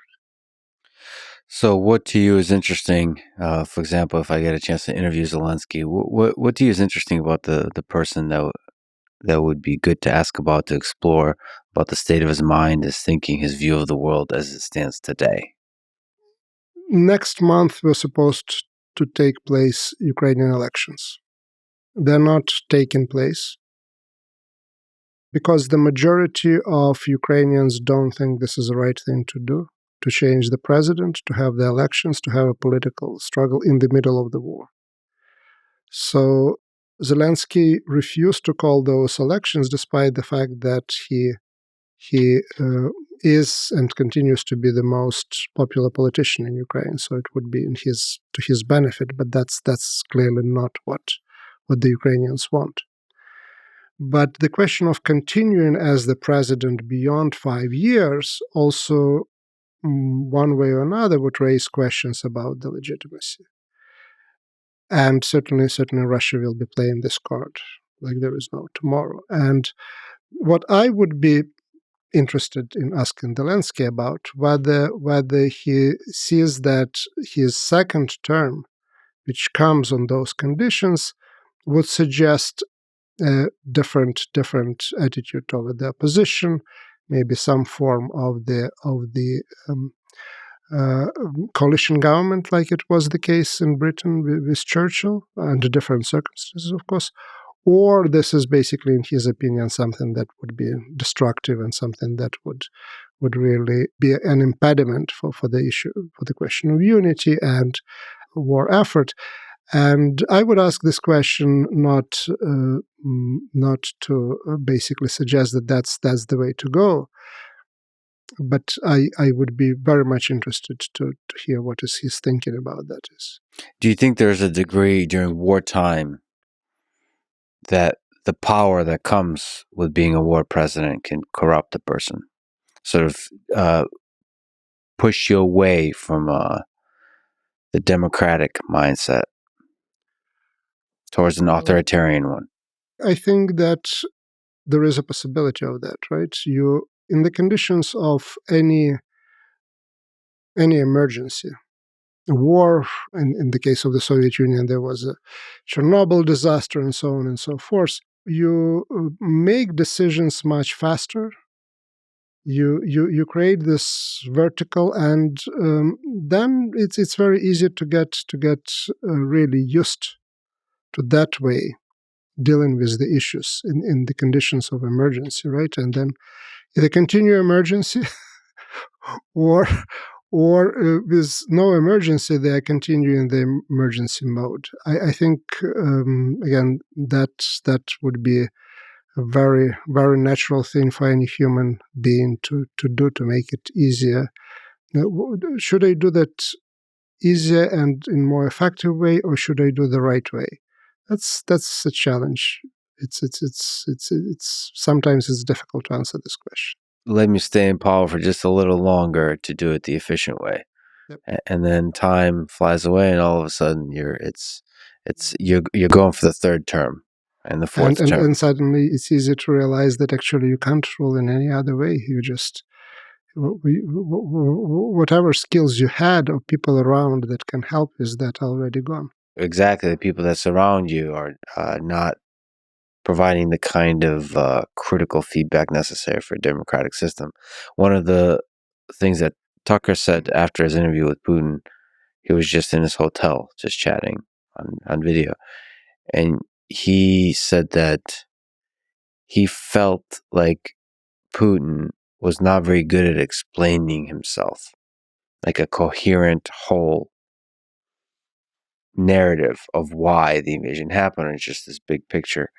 And he said that's not because he doesn't have one, but it's been a long time since he's had somebody around him where he has to explain himself to. So he's out of practice, which is very interesting. It's a very interesting point. And that's what war and being in power for a prolonged period of time can do. So on that topic, if you had a chance to talk to Putin, what kind of questions would you ask him? What would you like to find out about the man as he stands today? As a historian, I have a lot of questions, and I have questions about when the decision was made to attack Ukraine and what went into this decision, because we are thinking about that. We are trying. So as a historian, I have this big question. I have a question about the Crimea when those decisions were made. So that sort of questions that interest me. But the rest, either I think that I understand what is going on with him, or I don't expect the answer that can help. For example, a good question: whether you regret or not the start of the war in 2022, given the enormous casualties on both sides.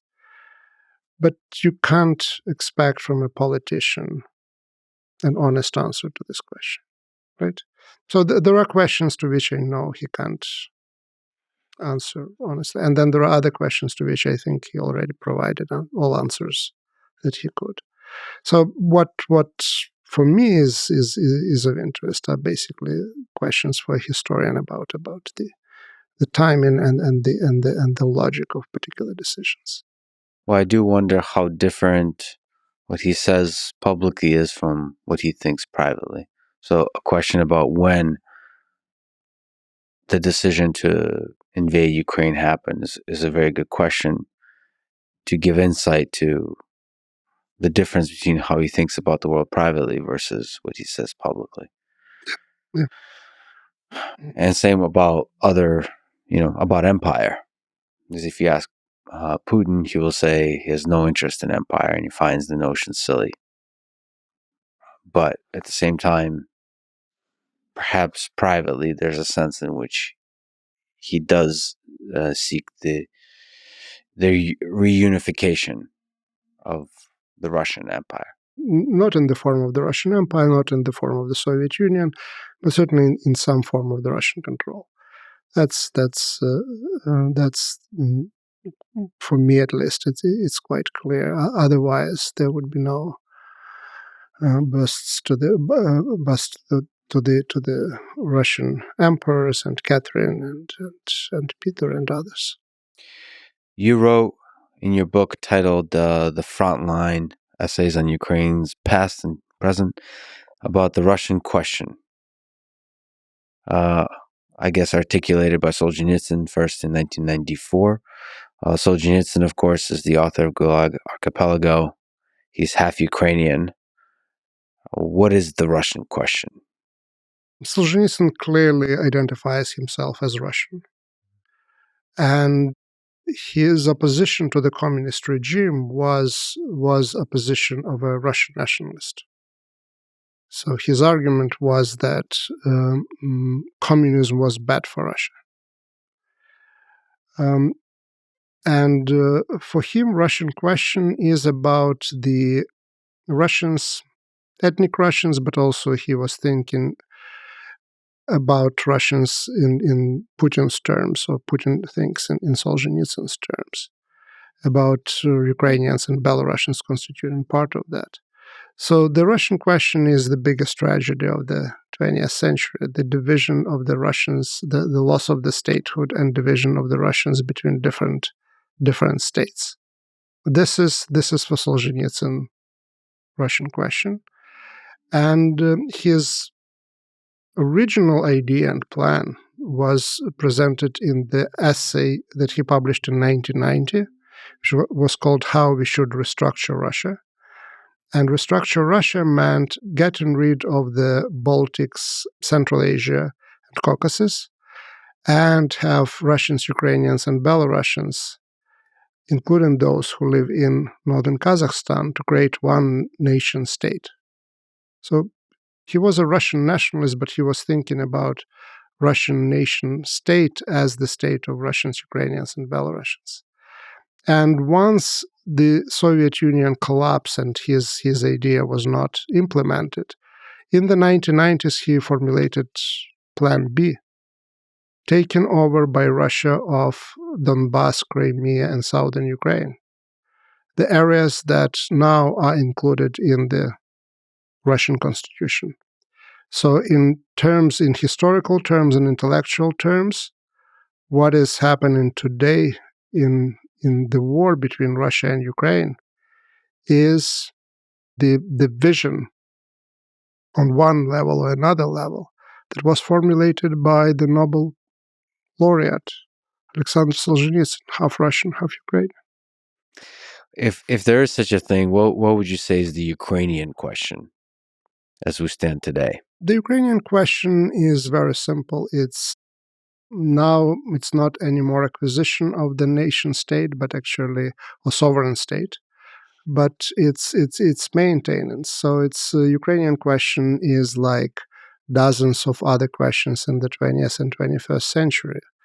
The rise of the new state, and that's what is the Ukrainian question: whether Ukraine will continue to its existence as a nation, as an independent state, because that existence is being questioned by stating that Russians and Ukrainians are one and the same people, which de facto saying your guy is Russian, and also trying to destroy the state.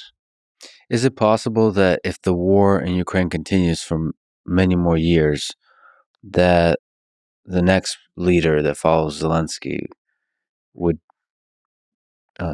take Ukraine away from a sort of democratic Western-style nation towards a more authoritarian one, maybe even with a far-right influence, this kind of direction, because of the war, the influence of war? Everything is possible, and the longer the war continues, the more likely scenario like that becomes. But realization of that scenario would go against the grain of largest part of Ukrainian history, where Ukraine really emerged as a pluralistic state on which the elements of democracy were built in the last 30 years, would go against the grain of the Ukrainian society, where, as one author formulated in the 1990s, he wrote a book, Ukrainian Nationalism, a Minority Faith, where the nationalism was a minority faith, and radical nationalism continues to be, or at least continued to be in 2019, a minority faith during the last elections. So possible but unlikely given the historical realities of the last 30 plus years. I could talk to you for many more hours on Chernobyl alone. Since you've written a book on Chernobyl and nuclear disaster, there's just a million possible conversations here. But let me just jump around history a little bit. Back to World War II, back before World War II. My grandmother lived through Holodomor and World War II, Nazi-occupied Ukraine. Holodomor, what do you learn, let's say, about human nature and about governments and nations from the fact that Holodomor happened? And maybe you could say what it is and why it happened. Holodomor is a massive famine in Ukraine between the years 1932 and 1934.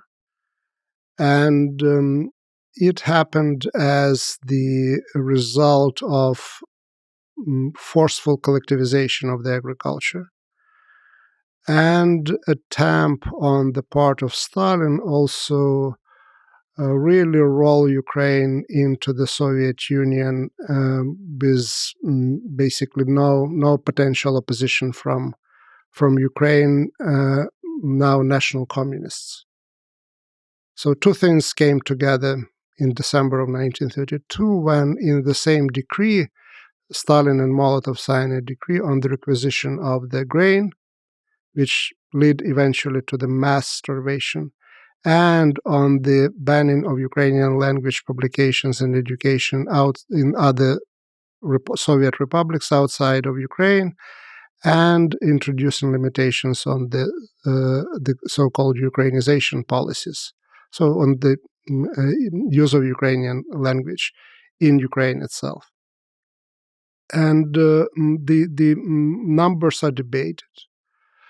The numbers that most of the scholars work today are 4 million, but again, there are larger numbers as well that circulate.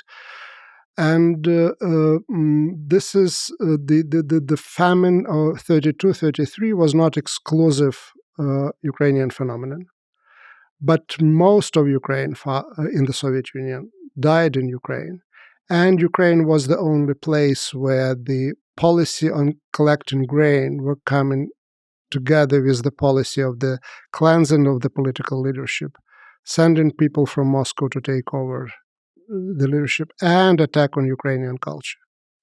So in terms of what I learn about human nature, it's more me learning about the ideologies of the 20th century, because it's not the only famine in the communist lands. The famine in China, which was, in terms of the numbers, much more devastating than that, It's in a different category and for a good reason, but you have Holocaust.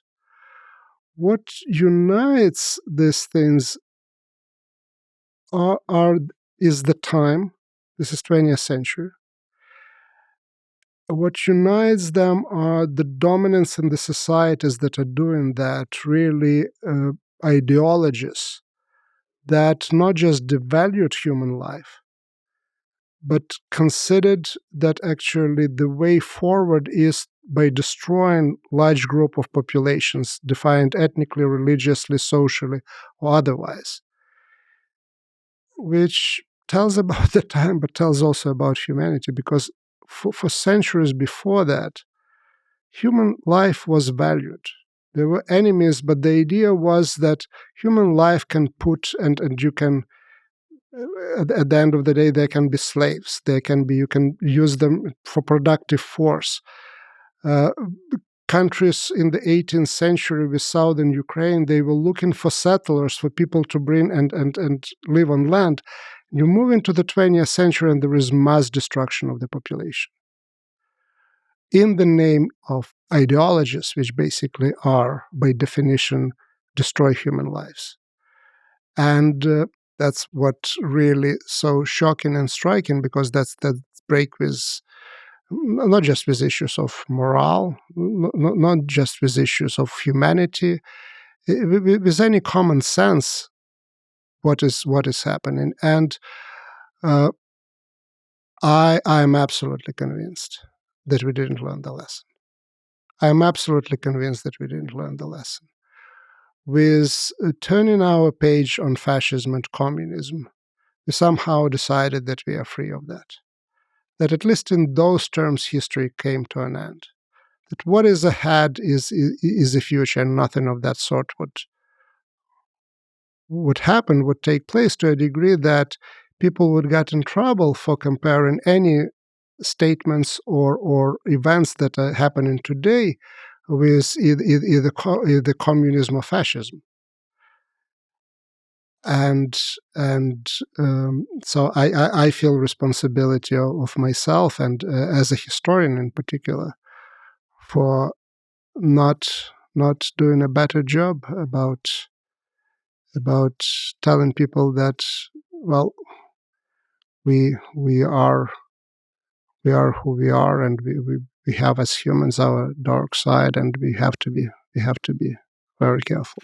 So there is a human capacity to be captured by an idea, an ideology that claims to bring up a better world, as the Nazis did, as Soviet Union did, and on the path of doing that, devaluing human life. That we will bring a better world, and if millions of people have to be tortured on the way to that, all right, but at least we have a better world, and human beings are able to, if not accept that, look the other way. Yes. And in the name of a particular nation or race, like with the Third Reich, or in the name of the humanity of the future. Not just devalue human life, destroy human life. Is there something fundamental about communism and centralized planning that's part of the problem here? Maybe this also connects to your story of Chernobyl, where the Chernobyl disaster is not just a story of failure of a nuclear power plant, but it's an entire institution of the scientific and nuclear institution, but the entirety of the government.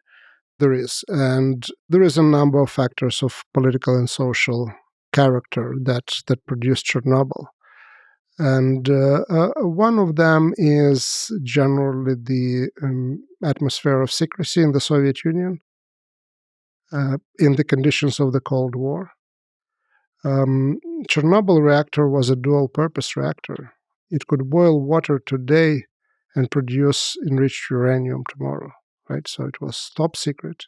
And if there were problems with that reactor, those problems were kept secret even at people who operated that reactor.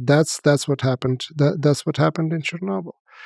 Another big part of the story, which is specifically Soviet, That's the nature of the managerial culture and administrative culture in which people had no right to make their own decisions in their place, in their position. A few years before that, 3 Mile Island happened, which was a big nuclear disaster, but in terms of consequences, nothing like Chernobyl. And there, in the context of the American legal culture and managerial culture, people who were operators, who were in managerial positions, that was their responsibility to take decisions. President Carter came there, but he was not calling shots on none of those issues. What you see with Chernobyl, and people who saw HBO series know that very well, the moment the high official arrives, everyone actually falls in line. It's the official who calls the shot. And to move population from the city of Pripyat, you needed the okay coming from Moscow from the very top. So that is Soviet story. And then there is a global story of cutting corners to meet either deadlines, like it was with that test that they were running at that time, or to meet production quotas. This is not just socialist thing. You can replace production quotas with profit, and you get the same story. So some parts in that story are generally reflective of our today's world in general. Others are very specific for Soviet Union, for Soviet experience. And then the biggest probably Soviet part of that story is that, on the one hand, the government in Moscow and Kiev, they mobilize all resources to deal with that. But they keep information about what is happening and the radiation clouds secret from the rest of the population, something that completely would be impossible and was impossible in US, in UK, where other accidents happened. And then guess what? A few years later, the Soviet Union collapses very much also thanks to the mobilization of people over the issue of Chernobyl and nuclear energy. In people writing about that subject call it eco-nationalism, ecological nationalism, which comes, at least in part, from withholding information from people. And in Ukraine, mobilization didn't start over the issues that led to independence, didn't start over the issue of language, or didn't start over the issue of national autonomy. It started under the slogans, "Tell us the truth about Chernobyl. We want to know whether we live in contaminated areas or not." And that was a very, very strong factor that crossed the not just ethnic, religious, or linguistic lines between members of the party and not members of the party, of the top leadership and not, in military and civilian, because it turned out that the party card didn't protect you from being affected by radiation. So the all-national mobilization happens. The first mass manifestations are about Chernobyl, not about anything else. That's fascinating. I mean, for people who might not know, Chernobyl is located in Ukraine. It's a fascinating view that Chernobyl might be one of the critical sort of threshold catalysts for the collapse of the Soviet Union. That's very interesting. Just as a small aside, I guess this is a good moment to give some love to the HBO series. It made me, even though it's British accents and so on, it made me realize that some of these stories in Eastern Europe could be told very effectively through film, through series. It was it's so incredibly well done. And maybe I can ask you, historically speaking, were you impressed? I was, and I think that the miniseries are very truthful on a number of levels, and very untruthful on some others. And they got excellent very well the macro and micro levels. Mm-hmm. So the macro level is the issue of the big truth, and the story there is very much built around the theme that I just discussed now. It's about the cost of lies, right, and the Soviet Union lying to the people, and that's what the film explores. So that's, I call it, a big truth about Chernobyl, and they got a lot of minor things really, really very well, like the curtains on the windows, like how the houses looked from inside and outside. I didn't see any post-Soviet film or any Western film that would be so good at capturing those everyday details. But then there is a huge gray area in between big truth and small truths of the recreating the environment, and that's how you get from one to another. And then you see the KGB officers coming and taking someone out of the meeting and arresting, which was not necessary. You see the Soviet boss threatening someone to throw the person from the helicopter. So you get this Hollywood sort of things, despite the fact that it's HBO series, and they're the best, really, in terms as a film. In the fourth episode, where they can completely decided just to hell with the reality and let's make a film. So they bring Legasov to the one of the key characters to the this court meetings, that they bring the key Soviet party boss Sherbina. He wasn't there. They create a drama there. So, but so they got the main thing, the big truth, right? And that's why I like this production. Sometimes you have to show what something felt like, you have to go bigger than it actually was. I mean, if you, I don't know, if you experience heartbreak and you see a film about it, you want there to be explosions. You want to see this in images, visible, right? Yes. So, and but the question again, I just mentioned KGB marching in and or some party leader giving a speech. They were not given that speech, but the sense was there, and it was in the air. And I, as people of my generation who were there, knew that and recognized that. But for new generation, whether they are in Ukraine and Russia, in US, in Britain, in Zimbabwe, anywhere, you have to do this little untruths and introduce them. And I had a very interesting on air conversation with the author of the script, amazing, and I asked him the question of, okay, the film declared really the importance of the truth, but how do you square that with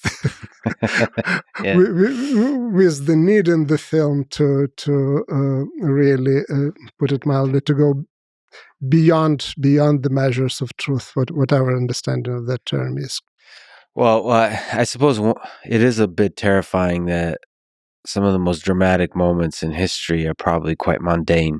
The decisions to begin wars, invasions, they're probably something like a Zoom meeting on a random Tuesday in today's workplace. So it's not like there's dramatic music playing.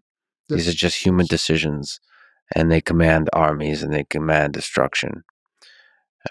I personally, because of that, believe in the power of individuals to be able to stop wars, not just start wars, individual leaders. So let me just ask about nuclear safety, because there's an interesting point you make. You wrote in the book, in Atoms and Ashes, A Global History of Nuclear Disaster. So technically, nuclear energy is extremely safe. In terms of the number of people died per energy generated, it's much safer than coal and oil, for example, as far as I understand. But the case you also make is, you write, quote, many of the political, economic, social, and cultural factors that led to the accidents of the past are still with us today. making the nuclear industry vulnerable to repeating old mistakes in new and unexpected ways. And any new accidents are certain to create new anti-nuclear mobilization. And then you continue with, this makes the nuclear industry not only risky to operate, but also impossible to count on as a long-term solution to an overwhelming problem. So can you explain that perspective? It's an interesting it's an interesting one. Sort of speaking to the psychology of when an accident does happen, it has a dramatic effect, and also speaking to the fact that accidents can happen not because of the safety of the nuclear power plant, but of the underlying structure of government that oversees it. Yes, I wrote a book on Chernobyl and then tried to understand Chernobyl better, but placing it in the context of other disasters.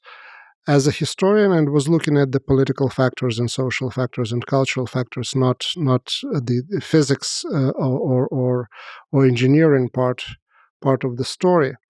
And the factors that are still with us are like it was the case in Chernobyl, the authoritarian regimes, right, and high centralization of the decision making, and desire to cut corners, and also the issues associated with secrecy. So that is with us. If you look at where the future of the nuclear industry is now at this point, it's the regimes and parts in the Middle East. That's a big new frontier. The countries that are not particularly known for the history of democratic existence. Where we also have the situation that we had at 3 Mile Island, that we had at Chernobyl. This is the first generation engineers, nuclear engineers, right? So people where the country doesn't have a lot of experience in generations after generations working in that particular industry, where it's all new. That is certainly additional risk. And what we got now with this current war is something that, not that people completely didn't expect, but didn't happen in the past. You see the war coming to the nuclear sites. Chernobyl was taken over by the Russian army, or National Guard rather, on the first day of the invasion. Then there was Zaporizhzhia, the largest nuclear power plant in Europe, where the battle was waged on the territory of the nuclear power plant. The missiles being fired, buildings catching fire.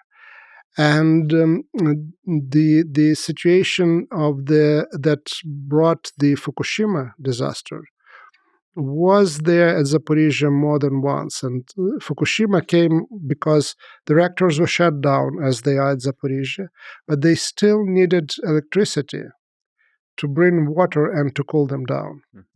And in Fukushima case, it was the tsunami that cut off the supply of electricity. In the case of Zaporizhzhia, there was the warfare that was happening in the area around Zaporizhzhia that did the same effect. So we have 440 reactors in the world today, plus minus. None of them was designed to withstand the direct missile attack or to function in the conditions of the warfare. Mm-hmm. If operators, they're human, they make mistakes like they did at 3 Mile Island or Chernobyl, but think also if the war is happening around them, if they're not sure what is happening with their families, if they don't know whether they will be next missile, whether will hit their room, where the control room or not, that multiplies also. So we are in a situation where we are not done yet with the nuclear accidents. Each time, it's not like we don't pay attention or we don't learn. Smart people work on that, and after every accident, try to figure the way how not to step into the same trap. But next accident would actually expose a new vulnerability. You deal with Chernobyl and then tsunami comes. You deal with tsunami and then war comes. And we really, in that sense, we have sometimes wild imagination, but sometimes it's difficult to imagine what can happen next. So we are not done. There will be nuclear accidents, unfortunately, in the future. And that makes nuclear energy so problematic when you count on it to fight climate change. I'll explain why. You gave the figures how many people die from burning coal, from how many people die from radiation, and it's a good argument. Some people would question them because it's also the issue of not just dying, but impact of radiation on cancer, on our health, which is not completely understood yet. So it's still there is a lot of question marks. But let's assume what you are saying. That's the figures. That's how it is. But we as people, we, for whatever reason, are not afraid of coal, but we are very much afraid of radiation. It's invisible. It's COVID. It's everywhere, and you can't see it. And then you start having issues, and then you have problems. And during the COVID, the governments closed the borders. Maybe good idea, maybe not so good ideas. Isolation. So that was the way. Government started to fight for access to Pfizer, to Moderna, to Sputnik, to whatever it is, to vaccine. So now back to the radiation. What is happening once Chernobyl happens? That's the highest point in the development of nuclear industry so far in terms of how many new reactors were commissioned or the licenses were issued. The next reactor after 3 Mile Island in the US, go ahead, was given, it seems to me, 10 years ago or something like that. The Fukushima happens, the reaction is in China to that as well. They're very much concerned. So there is a saying in the field, Chernobyl anywhere is Chernobyl everywhere. After Fukushima, Germany decides to go nuclear free and gets there at the expense of burning coal. So that's how we react. And each major accident, that means global freeze on the nuclear reactor production for at least another 10 years. So that's what I mean, that nuclear industry is not just in terms of technology, not just in terms of radiation, impact on health, but also politically a very, very unreliable option. And to you suspect that that's an irreparable aspect of human nature and the human mind, that there's certain things that just create a kind of panic, invisible threats of this kind, whether it's a virus or radiation. There's something about the mind. If I get a stomach ache in the United States after Fukushima, I kind of think it's probably radiation. This kind of irrational type of thinking, and that's not possible to repair. I think we can be trained, right? We can be pretty trained. Smart, aren't we? Education. But generally, we are afraid of things that we see. But even more, we are afraid of things that we don't see. And radiation is one of those. Let's zoom out on the world. We talked about the war in Ukraine. How does the war in Ukraine change the world order? When you just look at everything that's going on, zoom out a bit. China, the Israel-Gaza war, so the Middle East, India. What is interesting to you, important to think about in the coming years and decades? As a historian, and I'm trained that way, I have a feeling of deja vu. I see the Cold War is coming back in many of its features. And the war started, and we discussed that, in 2014, at least in my interpretation, with Russia trying to really reestablish its control over the post-Soviet space, and Ukraine was crucial for that project. And the more globally Russian vision since 1990s was that they didn't like the American monopolar world. They knew and realized that they couldn't go back to the bipolar world of the Cold War era. So the vision was multipolar world, in which, again, it wasn't just academic exercise, it was a political exercise in which Russia would be one of the centers, one of the poles, on par with China, on par with European Union, on par with the United States. And that's very broadly speaking the context in which the war starts in 2014. Where we are now.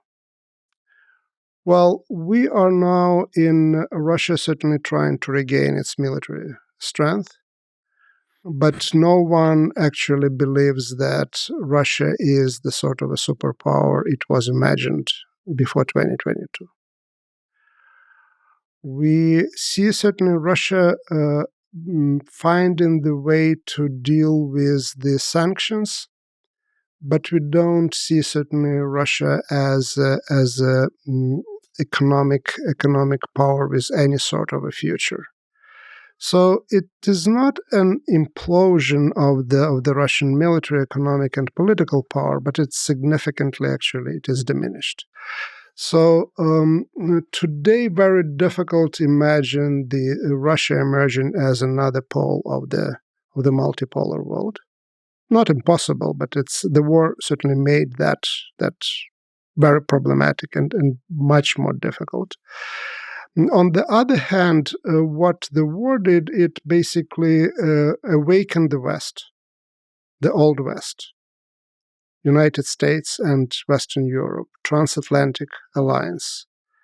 And on the top of that, there are East European countries that are even much stronger proponents of assistance for Ukraine than is Germany or the United States of America. So it is the replay of the Cold War story, the return of the West. That one of the chapters in my book, The Russo-Ukrainian War, is called that way. We also can see the elements of the rebuilding of the Beijing-Moscow alliance of the 1950s, which was a very important part of the Cold War. It was extremely important part of the Korean War that in many ways launched also the Cold War globally. So I see a lot of parallels of going back to the time of the Cold War. And the bipolar world that emerges, it's not anymore the world focused on Washington and Moscow. It's more like world focused on Washington and Beijing. And then there are countries in between. There are countries in between that join one bloc or another bloc that is emerging, that is not fully formed. This is, in my opinion, makes the task of us historians to really go back to the Cold War and look for through new perspective on the history of that conflict, because there is a lot of things that we can learn. So, in some ways, history does repeat itself here. So now it's a Cold War with China and the United States. What's a hopeful trajectory for the 21st century for the rest of it? The hopeful trajectory is really trying to be as wise and as lucky as our predecessors during the Cold War were. Because the dominant discourse so far about the Cold War was what a horrible thing that Cold War was. What did we do wrong? How did we end up in the Cold War? And I think, especially today, this is a wrong question to ask. The right question to ask is, how did it happen? What did we do so right that for now more than 70 years, we don't have a world war? how come that after World War I, World War II came within 20 years? How come that what helped us to keep the world on the brink but still away from the global war for such a long period of time? How to keep the Cold War cold. That's the biggest lesson that the history of the Cold War can give us. And I don't think we ask the question, or quite often enough ask the question that way. And if you don't ask right questions, we don't get right answers. Yeah, you've written a book, a great book on the Cuban Missile Crisis. And we came very close, not to just another world war, but to a nuclear war and the destruction of human civilization as we know it. So I guess it's a good question to ask. What do we do so right? And maybe one of the answers could be that we just got lucky. And the question is, how do we keep getting lucky? Luck is clearly one of the factors in the Cuban Missile Crisis, because what happened there, and there is one of the lessons, is that eventually the commanders at the top, they believe that they have all the cards. They negotiate with each other. They try to see who blinks first in the game of nuclear brinkmanship. The trick is that they don't control fully people on the ground. The most dangerous moment, or one of the most dangerous moments of the Cuban Missile Crisis, was the Soviet missile shooting down the American airplane, killing the pilot. An act of war, right? So technically we're already in war. And the order to shoot the missile was given with Moscow having no clue what was going on the ground. Moscow never gave approval for that. And again, I described that in book many times about Kennedy bringing back his wisdom from World War II years. There always will be SOB who didn't get the order or missed things, and that was happening on the American side as well. So people who believe that they're in control really are not in control, and that can escalate.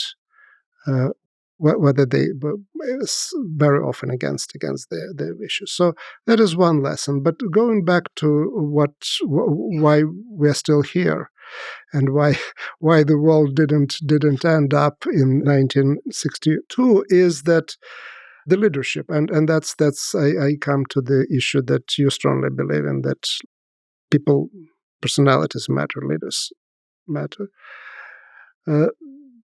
They were very different, right?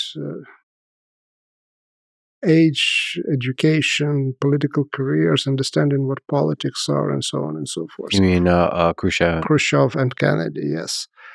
But they had one thing in common, that in one way, they belonged to the same generation. That was generation of the Bikini Atoll. That was the generation of the hydrogen bomb. The bomb that, unlike the atomic bomb, they knew could destroy the world. And they were scared.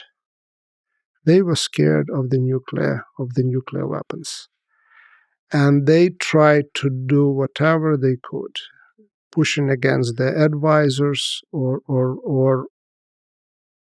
trying to deal with their anxieties. The first is true for Kennedy, the later maybe for Khrushchev, to make sure that the war between the United States and the Soviet Union doesn't start, because they knew that war would be a nuclear war.